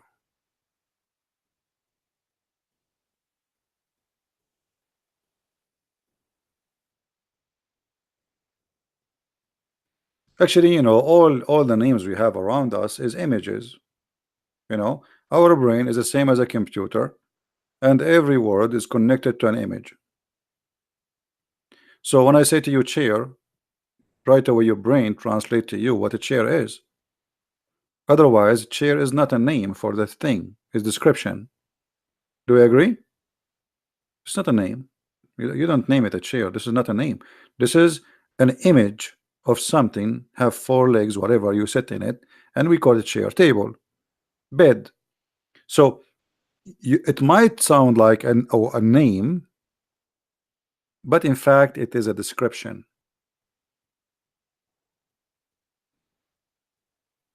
All right.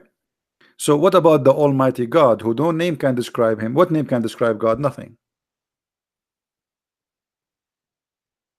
Like we say God is love, but is that what describe God? No, that describes something about God, something very important. But this is not just everything. Almighty, this is not a name, but he is Almighty.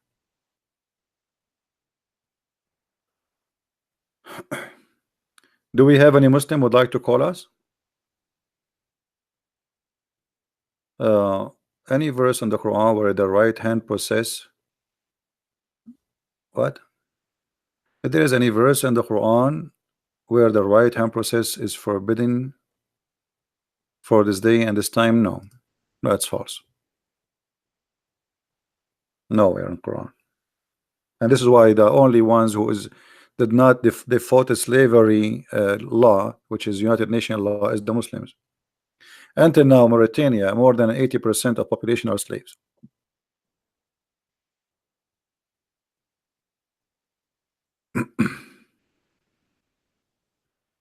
Why the Christians pray to one person of the Godhead, only Jesus or the Father? Quran talks about لَعَلَّ بَعْضَهُمْ عَلَى بَعْض.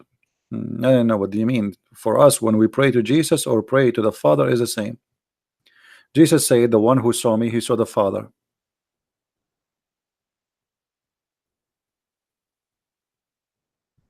Right? And when Jesus was with us on the earth, we pray to the Father because Jesus is with us already. So Jesus says, pray like this, say, our Father out of heaven.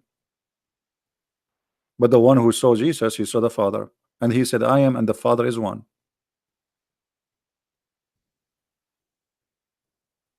Right? A Muslim might ask, okay, why Jesus did not speak about praying to the Holy Spirit? The Holy Spirit is with Jesus. Even the Quran says, وَأَيَّدْنَاهُ بِالرُّوحِ الْقُدُسِ, and we support him with the Holy Spirit.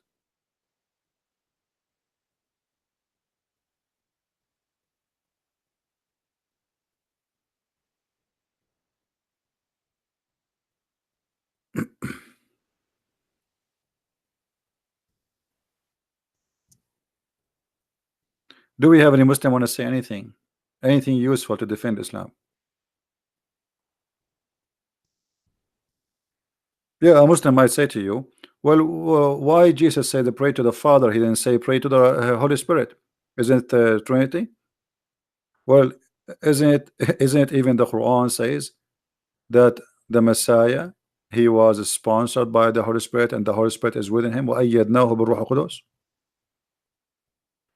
And the Bible says the same, that the Holy Spirit is with Jesus.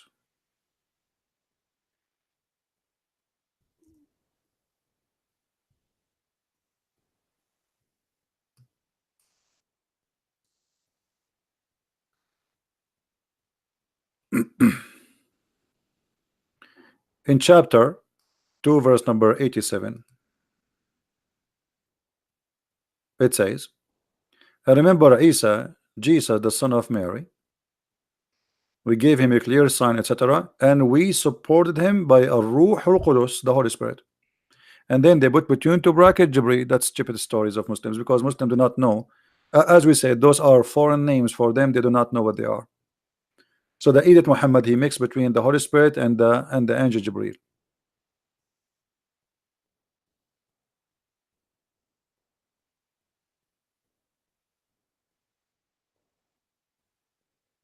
So according to the Quran, but by the way, here you notice something very stupid. Anyone notice with me?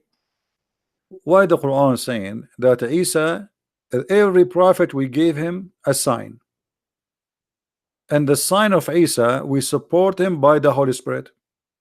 And then the Muslim, they say the Holy Spirit is Jibreel. Okay, but if the sign of Isa was a special, which is the Holy Spirit, would Muhammad have a Holy Spirit too? According to the Muslim, they say Jibreel. If this is Jibreel, that means this is not a sign for Isa only. Do you understand, guys? Is it something unique to Isa or for everybody? The verse saying that this is something unique to Isa only. And what is the unique? The Holy Spirit. Ar-Ruh al-Qudus means the Holy Spirit. Between two brackets, the Muslim, they add Jibreel. Okay, if this is Jibreel, that's mean all of them, they have Holy Spirit with them. Muhammad, he have it too. This is what's silly about this cult. It's a stupid, silly cult.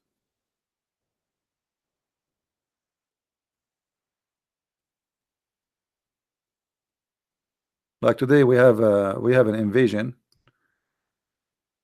of sex predators.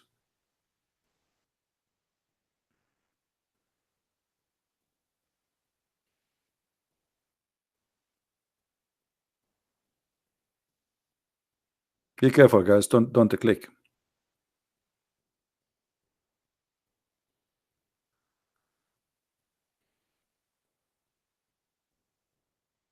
Those are hackers, you know. They post links, so you click on them, and then they plant a Trojan in your computer, and then they will lock your computer, and they will not be able to open it unless you give them a ransom.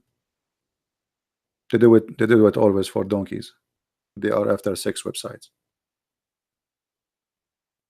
Garbage in, garbage out.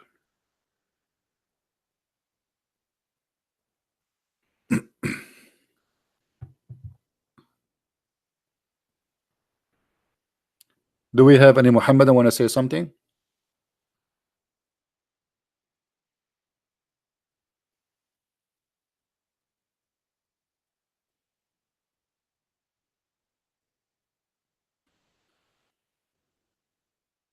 Any Muhammad want to say something?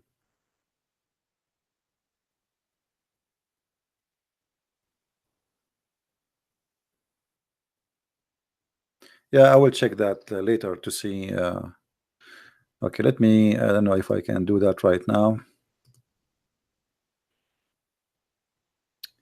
Let us go to community.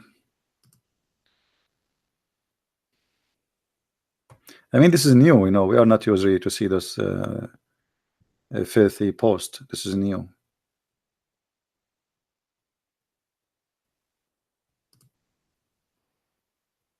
I'm going now to you to the chat. Block words. New comment URL. Review. Okay, here we go. I did that. Now we save it. I think now they cannot post no more. Wonderful. There's an option that nobody can post a link without approval of the admins.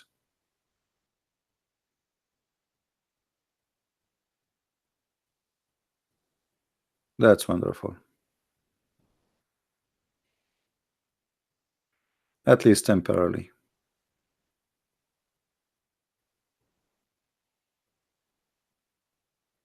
But I don't know if this will take action for an active chat for now. I don't know. We will see.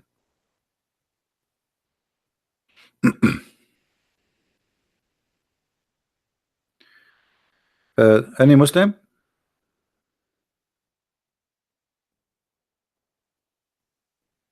Any Muslim would like to call us? Yes, Mr. Matt, you want to call me? Okay, I get it. You are a Muslim. And do you like to call me? Why Jesus made such a mystery to dissuade the Trinity, where Muhammad made it very clear to worship one God? The fact Jesus never make anything mystery. What mystery? Jesus, he said it clearly, me and the Father is one. It's mystery for the fool. Why it's mystery? The whole Bible says that God is one, from the first verse to the last verse. Now if God he is in a 3-person, that is not mystery. He told you that. If you go to the book of Genesis, from the first verse, verse number 1, chapter 1, verse number 1, 2, 3, read. It says God created everything, and his spirit was above the water.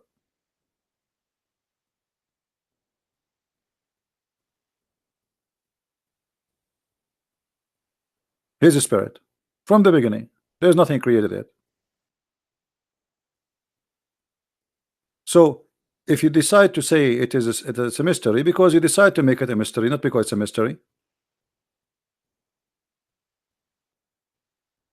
All the Bible speak about God and the Spirit of God, and then God himself, he came as a man to Abraham, and then Jesus says, Abraham, he saw my day. So what Jesus talking about? How Abraham he saw his day? And even the Jews, they said to him, how Abraham he saw your day? You're not even 50 years old.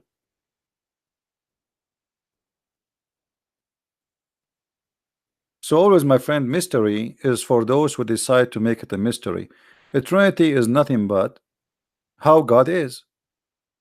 Why it is very hard to understand. You know, if God he says to us, I am 1,000%.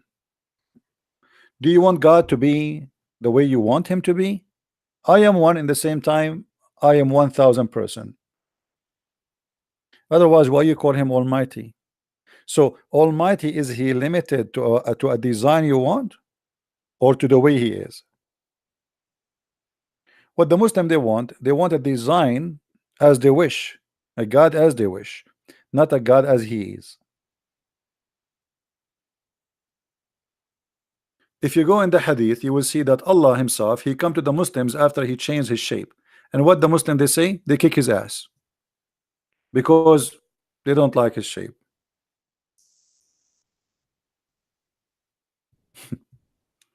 You Muslims, you kick the ass of Allah himself. Why? Because he changed his shape. So you Muslims, you want a God as you design, not as he is.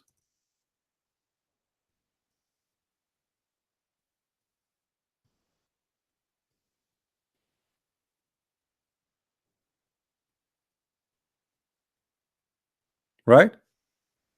So if Allah did not come to you in a shape which you wish, you will say to him, you are not Allah. But this is Allah, the same Allah. What happened? So what we learn from this, if Allah did not come to you in a picture which you like, you refuse him.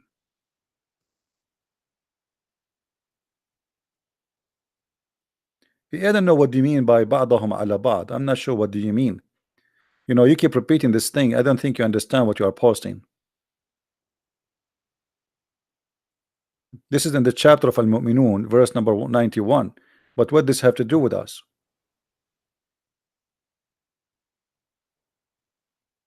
That actually, that's very stupid statement.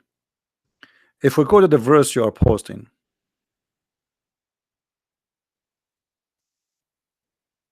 and this is one of the reasons I see the Quran is a very silly book.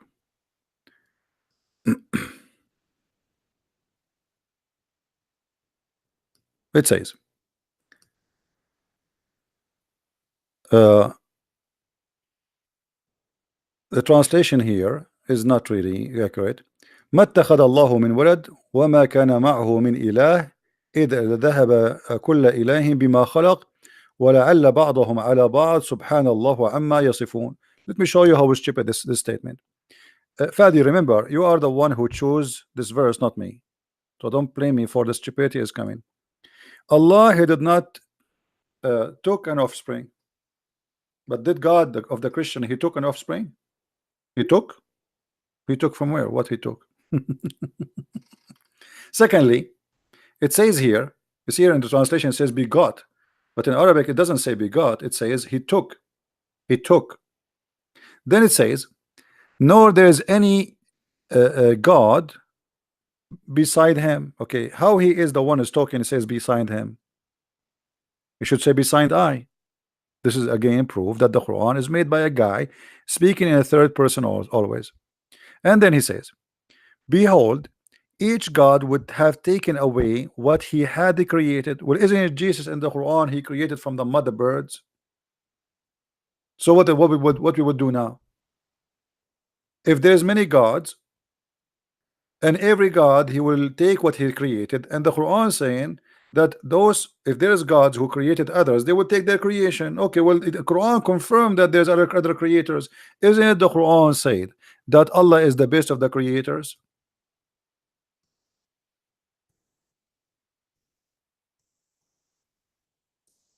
The Quran obviously is a stupid book.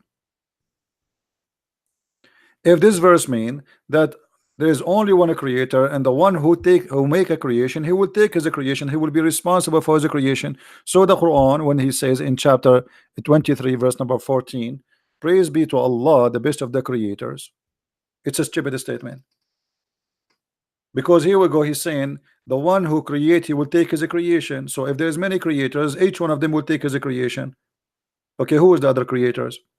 If this is an exaggeration from the Quran, that's mean the Quran is not a book of God, because God should not exaggerate and lie, because exaggeration is nothing but a lie.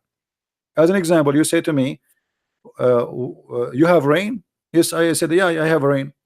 And this storm is the best of the storms, but I say only one storm in whole my life. I never saw a storm. I live in a desert. I never saw a rain. I never saw a storm. And I say this is the best of the storms. That means I'm a liar, because this is the only storm. Are you following, Fadi? So the verses you are giving me is proving to me that the Quran is a stupid book. Every creator will take as a creation. Well, Jesus is a creator. And here we find that Muhammad saying that Allah, supposedly Allah said to him that Allah is the best of the creators. How Allah can be the best of the creators if there's no other creators? So here either you say Allah is a liar, exaggeration, saying that he is the best, but in fact he's not.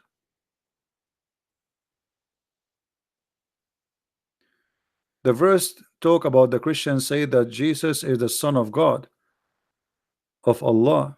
No, my friend, you see, again, this is because of your ignorance. This is because of your ignorance. This verse have nothing to do with the Christians. This verse have nothing to do with the Christians, because the word walad is not about a son, it's about children's. And the word walad is very stupid to use, because the word walad is about birth in Arabic. You should use the word ibn. The word walada from walida, giving birth. So if you think the word walad is the correct word to use, the word walad is not equal to son. The word son in Arabic is ibn. Walad is giving birth from your private part. So the statement is stupid. Same time, if you go and check the word walad, you will see that Allah, he says, we were talking about you remember we were talking about the females.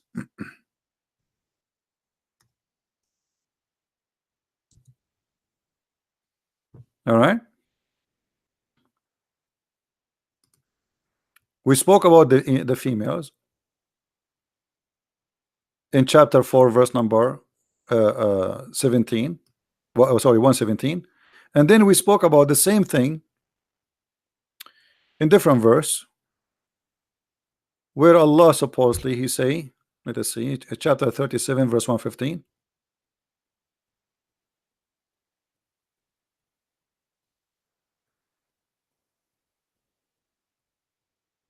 where Allah he says that he don't have, he don't have a female children's, okay, and you are worshiping females. So for them, for him the females, and for him the banoon.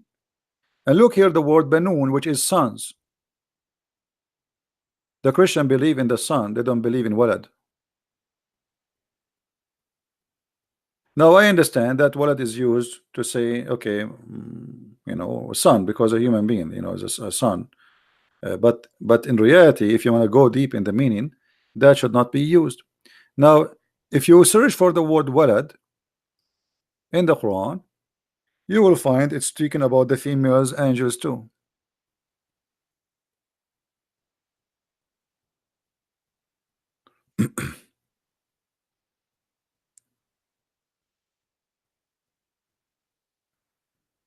Let us see here. Chapter 6 verse number 101, speaking about Allah don't have a walad. Chapter 19 verse number 35, speaking about walad. Chapter 23 verse number 19, speaking about walad. Chapter 37 verse 152 is speaking about walad. And chapter 43:81 is speaking about walad. But all of them speaking, the Arab, they have only 3 daughters to Allah. They don't believe he have a son. So this was not an answer for the Christians.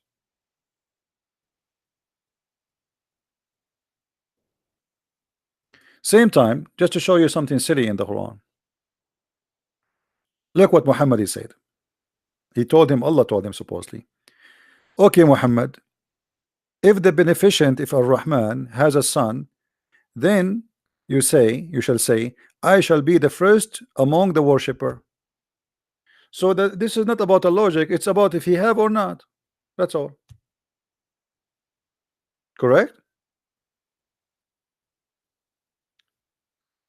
Which mean if you Muslims, if you heard from Muhammad saying that Allah he have a son, you will worship. It's not about possible or not impossible. And not only this, if Allah have a son, that son must be God, because it says here you should worship him, correct? Guys, do you see it? If Allah has a son, the Muslims should worship him, the son. That means the son of God must be God too. Okay, so why you Muslim, you say where Jesus says I am God, worship me? Isn't it the Bible say the son of God all over? Isn't it the Bible says Jesus keeps saying my father?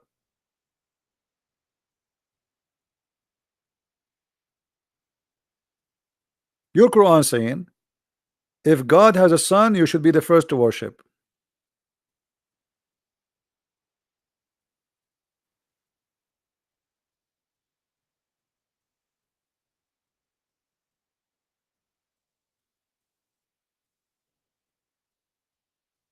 Do we have any Muslim want to say something?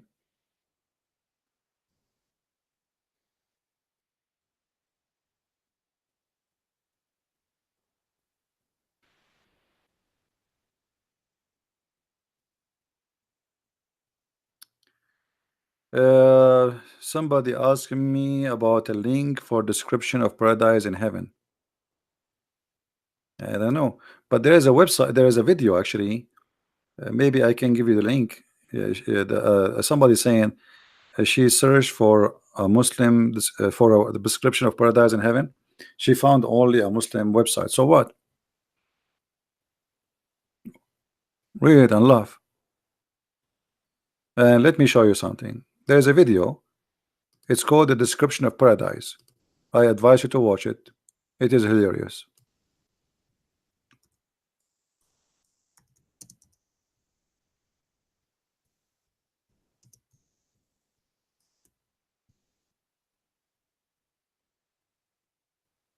Let me see if I can find it. Here we go.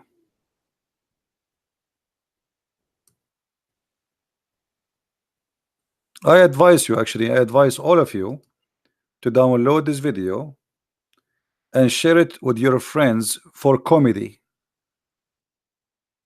And actually, you know what? Me myself, I'm going to download it. Here we go. I will download it later.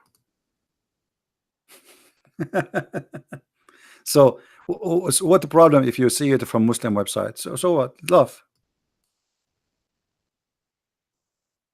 It's even better.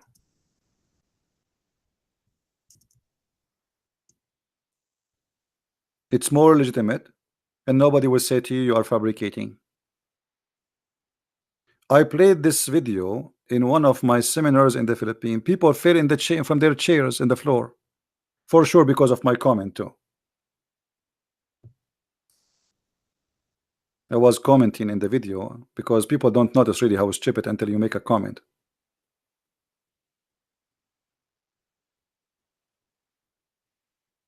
I wish I can play the video for you. You guys, you would die laughing. I will make you literally have heart attack.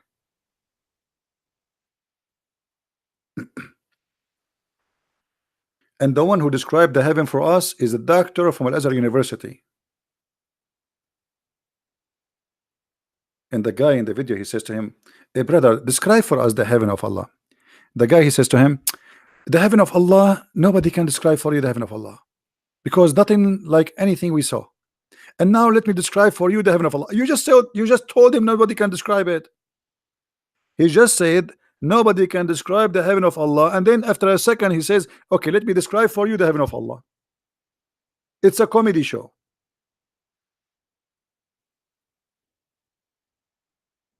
And then, brother, in your house, brother, you have 4 doors, and you enter from one door. I enter from one door. I'm so glad I did not enter from 4 doors. I mean, for sure I will enter from one door. How many doors I can use in the same time? And brother, one door for your servants, and one door for your wives, and one doors for the angel. Angel come to you every Friday. He knock at your door. You say, who's this? He say, I'm a messenger from Allah. And then you open the door, he give you a card. Guys, watch it, watch it. Just watch it. I don't want to bring the movie. I don't want to burn the movie for you. It's better than, I mean, all the comedy movie ever you saw.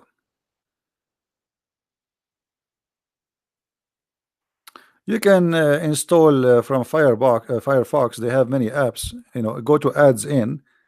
You know, and they have just search YouTube. They have many ads app for to install, to download YouTube. And then after you install it, you will see an arrow will appear here. So you, depend in the app, you click in it, and then it give you option to download. Like you choose which higher. Choose always video MP4, not web.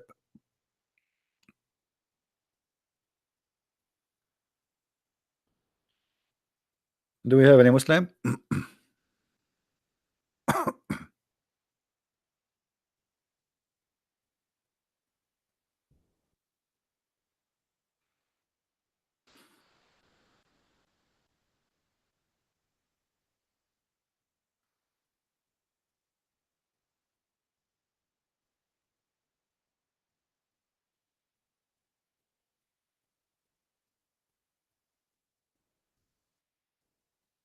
Anyone?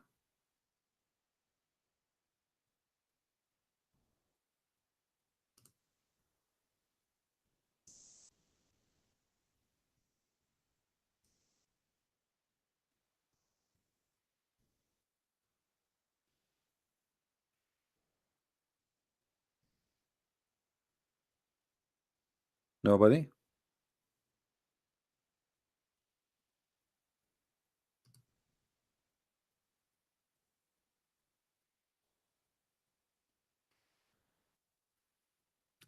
Any statement in the Quran, you know, you can find how funny it is in easy way.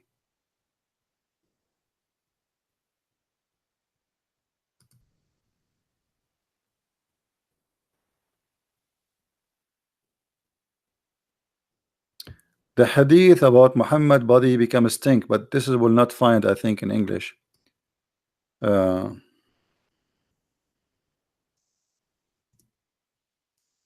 We can find it in Arabic. I don't think in English.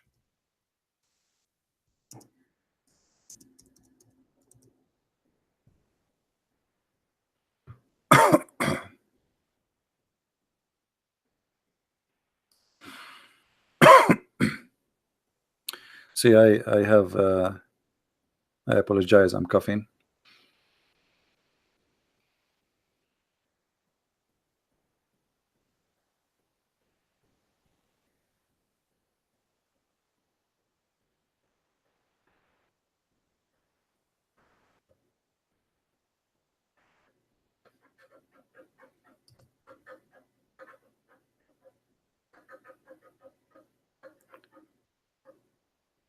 Let us see if we can find this in English, but I don't think so.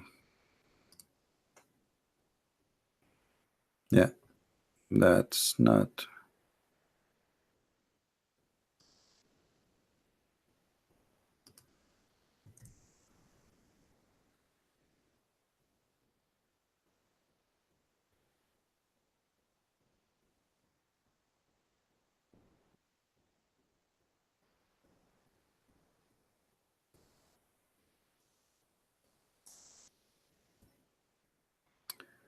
All right.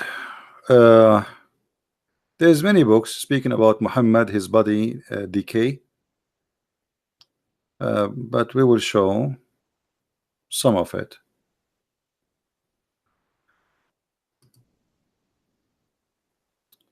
You can use Google translation for the one who asked me, because I cannot find you really anything in English.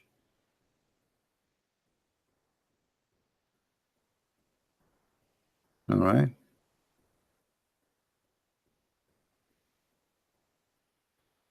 And let us see if we can show you where it says that.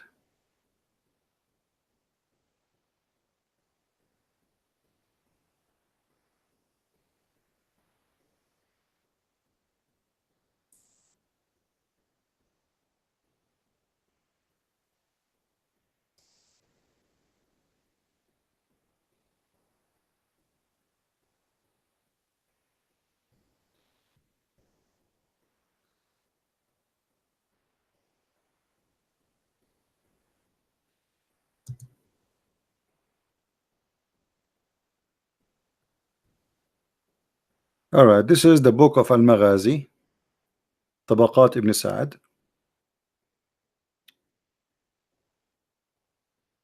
It says that the companion of the Prophet, لما قبض رسول الله لما قبض رسول الله, when Allah he took the soul of Allah Messenger, his friends, his companion, they gathered together and they said, تربصوا بنبيكم لعله عرج به. قال فتربصوا به حتى ربى بطنه. So they said, wait for your prophet, maybe Allah will take him up to heaven, as he is. And then they waited for him until his belly, his stomach became big with gas. When a person he die, what happened right away?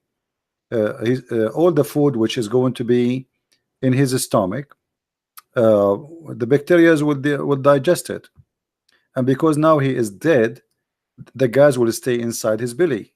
He cannot, fart normally, let us say, or get rid of the gas normally. So what will happen?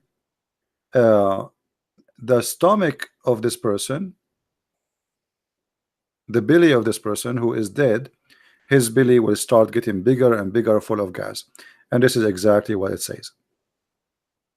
All right, and this is page number 236.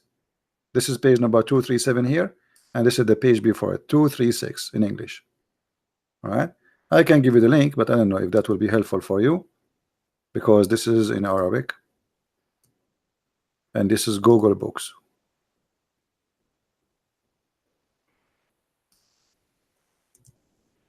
Oh, it says it cannot go through. I need to shorten the link. Google.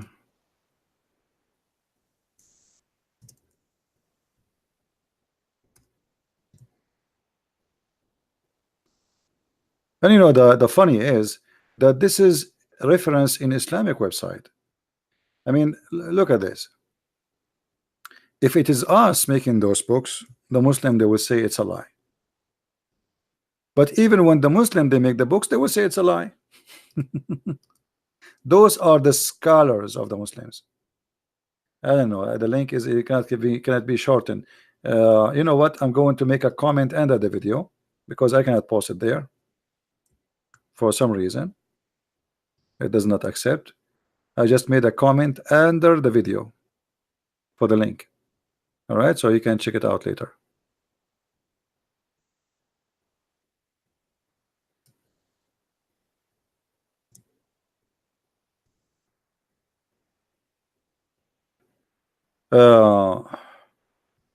And there is different book. This book is تاريخ مدينة دمشق. قال البهي وكان النبي ترك يوما وليلة حتى ربى بطنه وانثنت خنصره.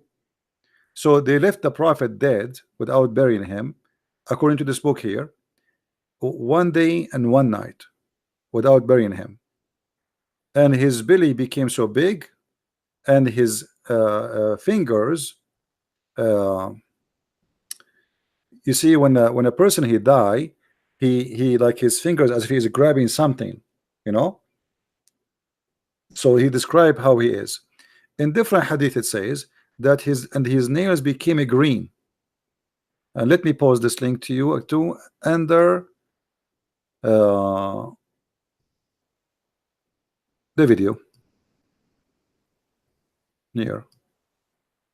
So we are posting it for you in the comment, because I cannot post it in the chat. There's tons of reference. I mean, there's endless reference. His stink, etc. Another hadith it says antan, which means stink.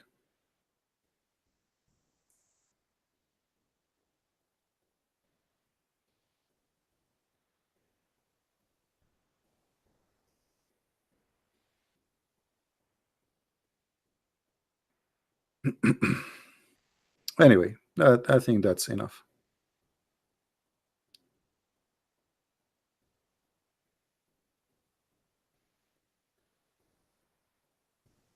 Do we have any Muslim want to say something?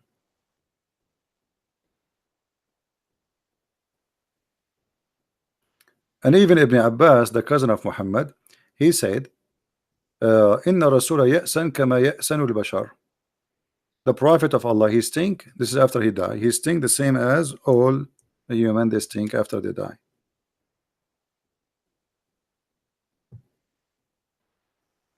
And actually, this one we should find it in Arabic in the English translation, but I don't know. Let us see.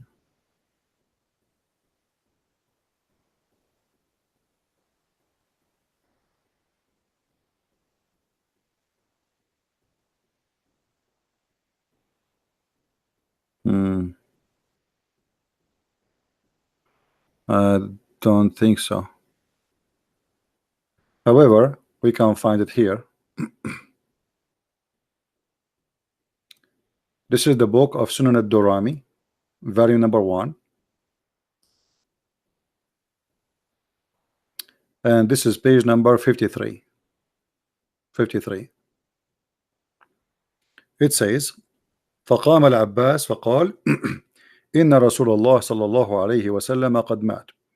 The messenger of Allah, he passed away, and he is just a human. And وإنه ليأسن كما يأسن البشر, and he stink as all bashar, as all humans stink. So bury him, it is more honorable for him. All right. And again, we will post for you the link under the video for the one who asking for reference. But as you see, all those links, all those references are not in English, because Muslim will not really translate them.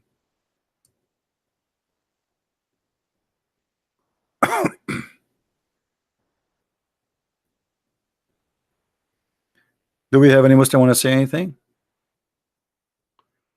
Any Muslim have an objection?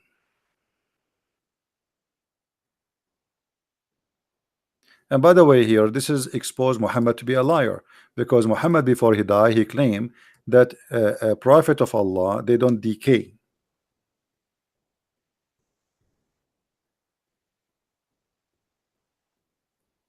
And this is why the Muslims did not bury him right away, because he told them he will not decay. Yeah, that's what I'm saying, Fadi. Not a hadith, there's many of them. And here actually he claimed that even when he is dead, Allah will display all the prayers of the Muslims to him. See? And this is Sahih. Allah has forbidden it, the earth, from consuming the bodies of the Prophet. This is why they did not bury him. They believed him, I guess. And then they noticed that he's a liar.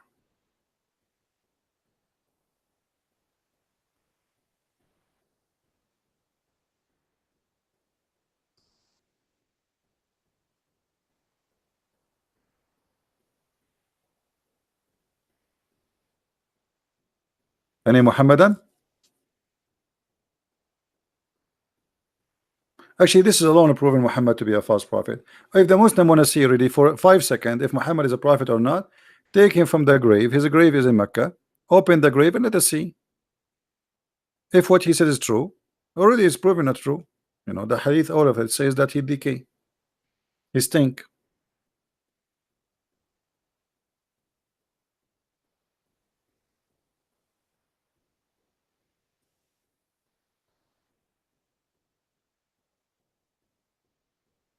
Anyone? Who is a Muslim want to say something? Any comment?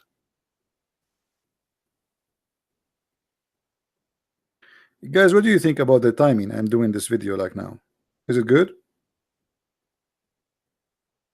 I know maybe this is not good for people in Europe. They are still like asleep. But what do you think about the timing? Is it good?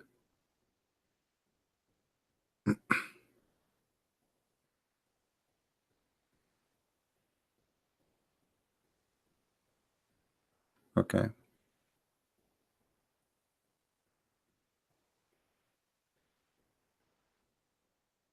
Okay, as long this is a perfect time to do the video, then I will not do it again. You know, we Arab, we don't like democracy.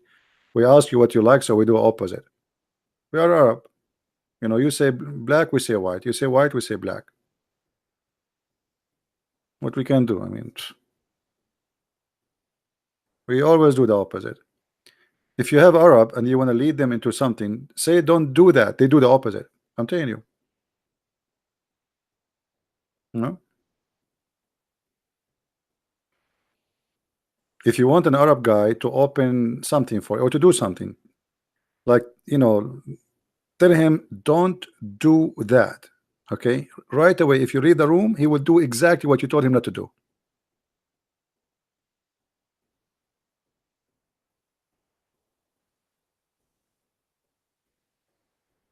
Yeah. Ask Fadi if you don't believe me.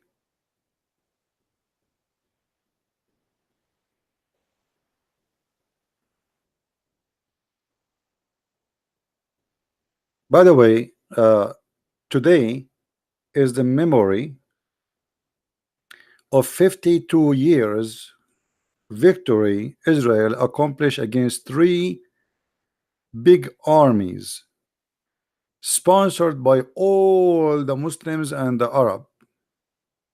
52 years ago, 3 countries from 3 borders, Egypt, Jordan, and Syria. And within those armies, there's army from Iraq, Saudi Arabia, Morocco, Algeria, you name it. They attack Israel from 3 directions, which mean all directions.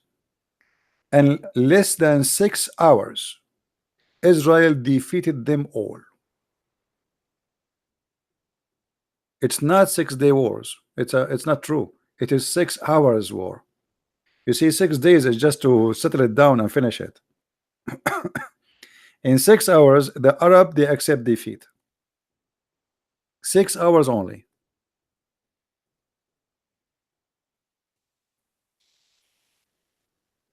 Three big army. Israel at that time is not even a million population.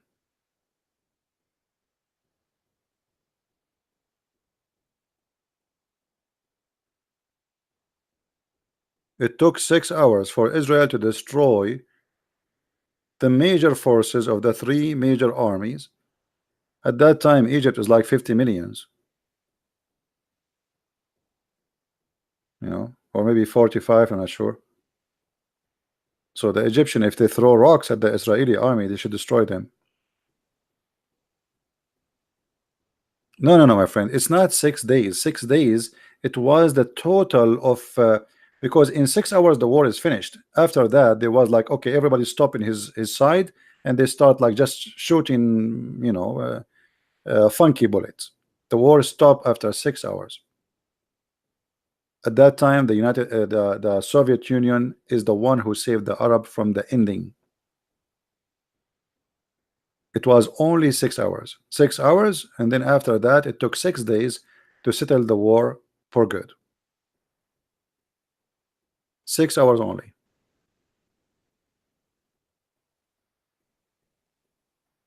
And you are backed by Soviet Union, and you are backed by all the money of the Muslims and all the fathers of Muslims. So what if USA back them? And you know, if there's recording of at that day where the Egyptian TV was saying, today we will throw the Israeli in the sea. Today, by the end of this day, we are going to enter into Tel Aviv and we will throw all the Jewish in the sea. After 6 hours, all the air force of Egypt, Syria, Jordan destroyed. Bingo. America backed Israel with weapon. Here we go. You are backed with weapon. Saudi Arabia, they keep buying billions and billions and billions of dollars for weapons. Still, you have no army.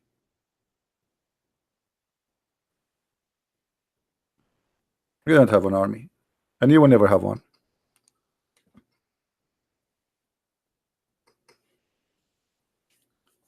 I don't want to change the topic to talk about politics, but just like for a comedy. The leader of Hezbollah, Nasrallah, he said,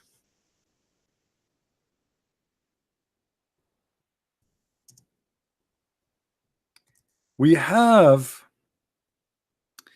a very high-tech missiles.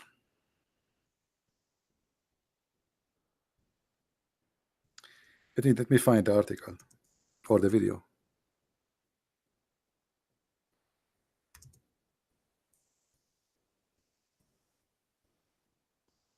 So he threatened Israel that if you attack us now, we have a very high-tech missiles, okay? Before he finished his speech, the Israeli attack him in the south of Syria. The guy a second ago, he was saying, if you attack us again, you will see what we will do to you. Yeah, right.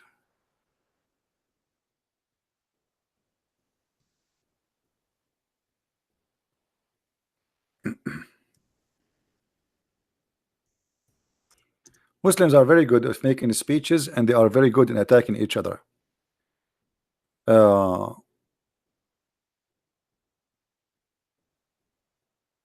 But in reality, that doesn't work.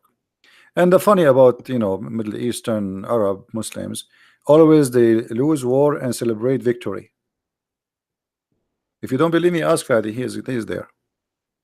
They celebrate all the occasion they lost.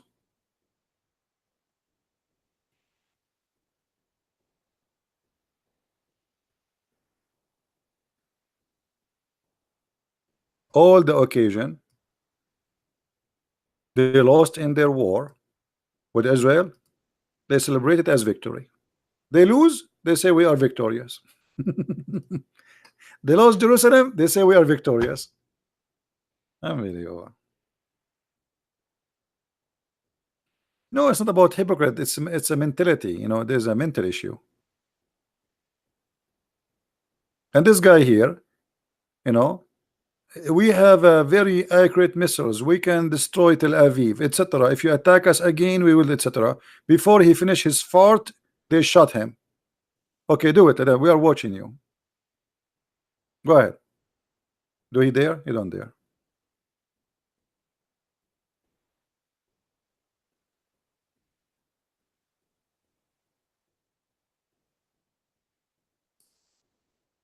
There's a video for a sheikh from Al Qaeda.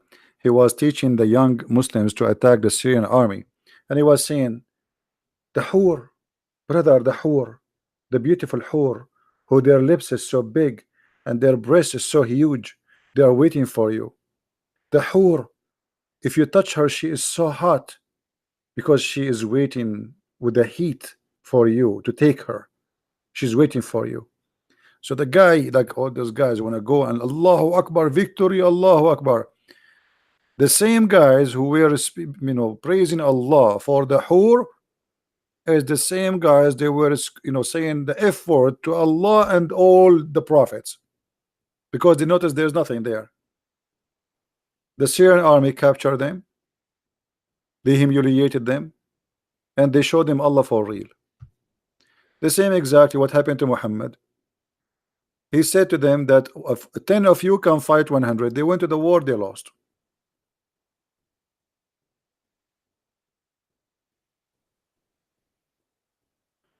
Hamas ruined the life of people in Gaza, but people don't mind. Don't fool yourself, Fadi. What?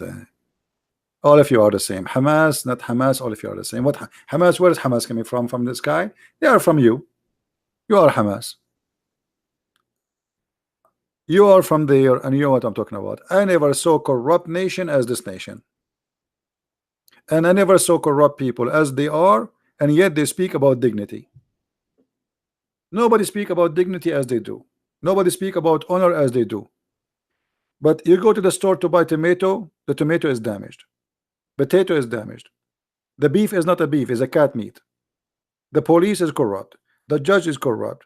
The president, the prince, the king is corrupt. Everything is corrupt, but no one of them, he don't pray 5 times a day. 5 times a day, brother. All of them, they say the name of Allah. Non-stop. Women are cheaters. Men are liars. Children's, corruption is the way of living there. And yet they speak about the West.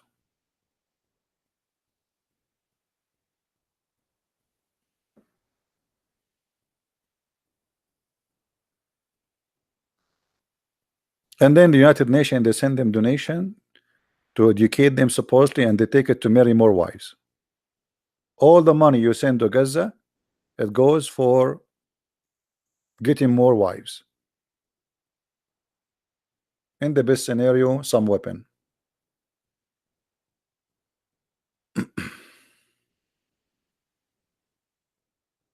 Thank you, my friend from Malaysia.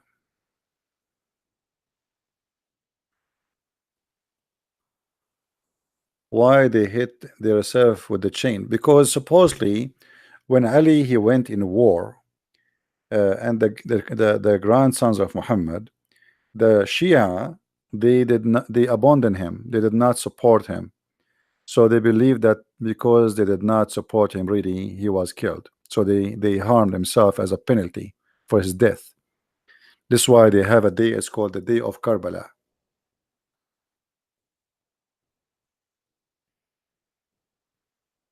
Matt, who are you, Matt? Why you want to call? You said you are a Muslim, you are the Muslim. I don't know who you are.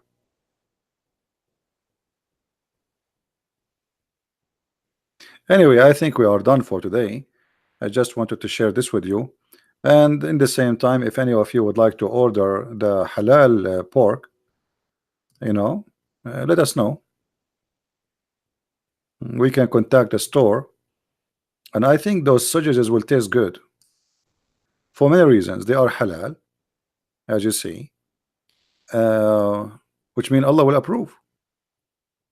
Allah will bless your belly. This is halal pork and it's very good.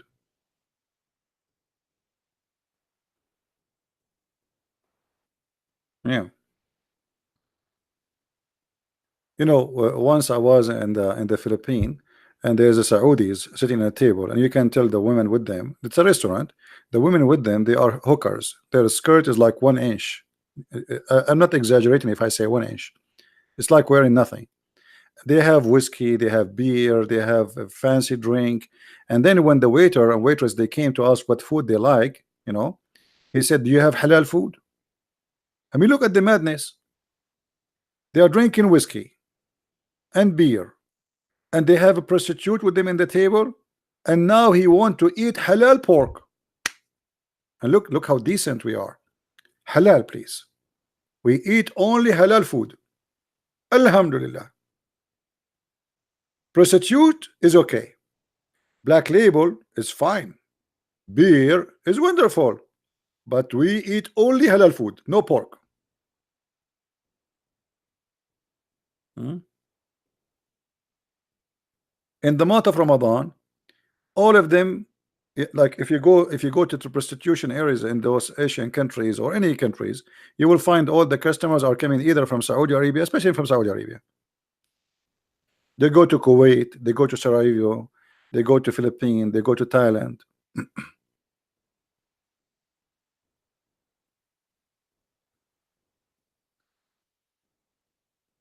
Yeah. And once I saw a Saudi guy, he's drunk. He want to go out of the mall. You know, it's a mall, but it's like a yard, and there's like many restaurants, etc. He got drunk, and now he want to leave to his hotel, but the walls, all of it is made from a glass. So he go and he walk, and then he hit the glass with his head. He want to get out, and he fell down, and he start cursing in Arabic. I swear by Allah, I will destroy you. Why you don't let me get out? And then he stand up again, and he go and he hit the glass. He want to go out, you know. He cannot notice this is not a door. You know, he want to get out. He's not able to recognize if it's a door or just a wall of a glass. And he curse again, and the security do not know what he's saying. He's speaking Arabic. So I came to him and I said, "Listen, this is not a door. You have to go from there. There's no door here."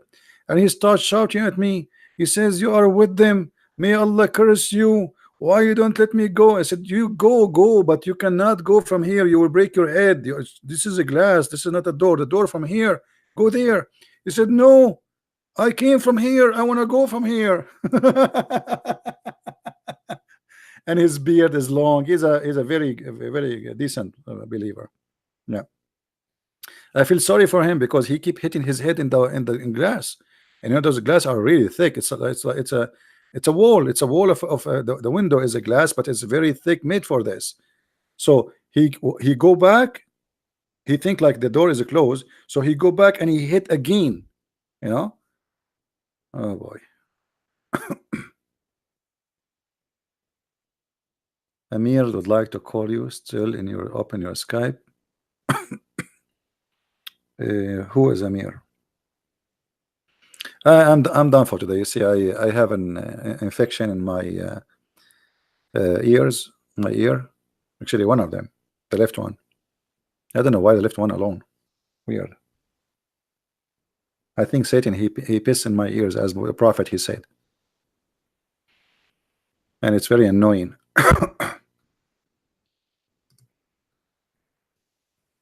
Anyway, guys, I think we are done for today.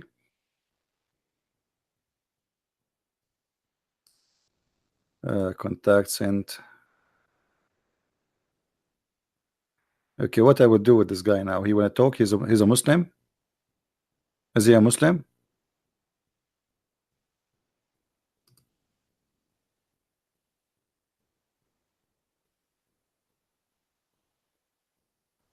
Yeah, I think maybe next time we can talk. No problem.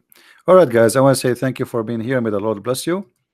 And until we see you again, feel free to download the video as fast as you wish, because we don't keep them.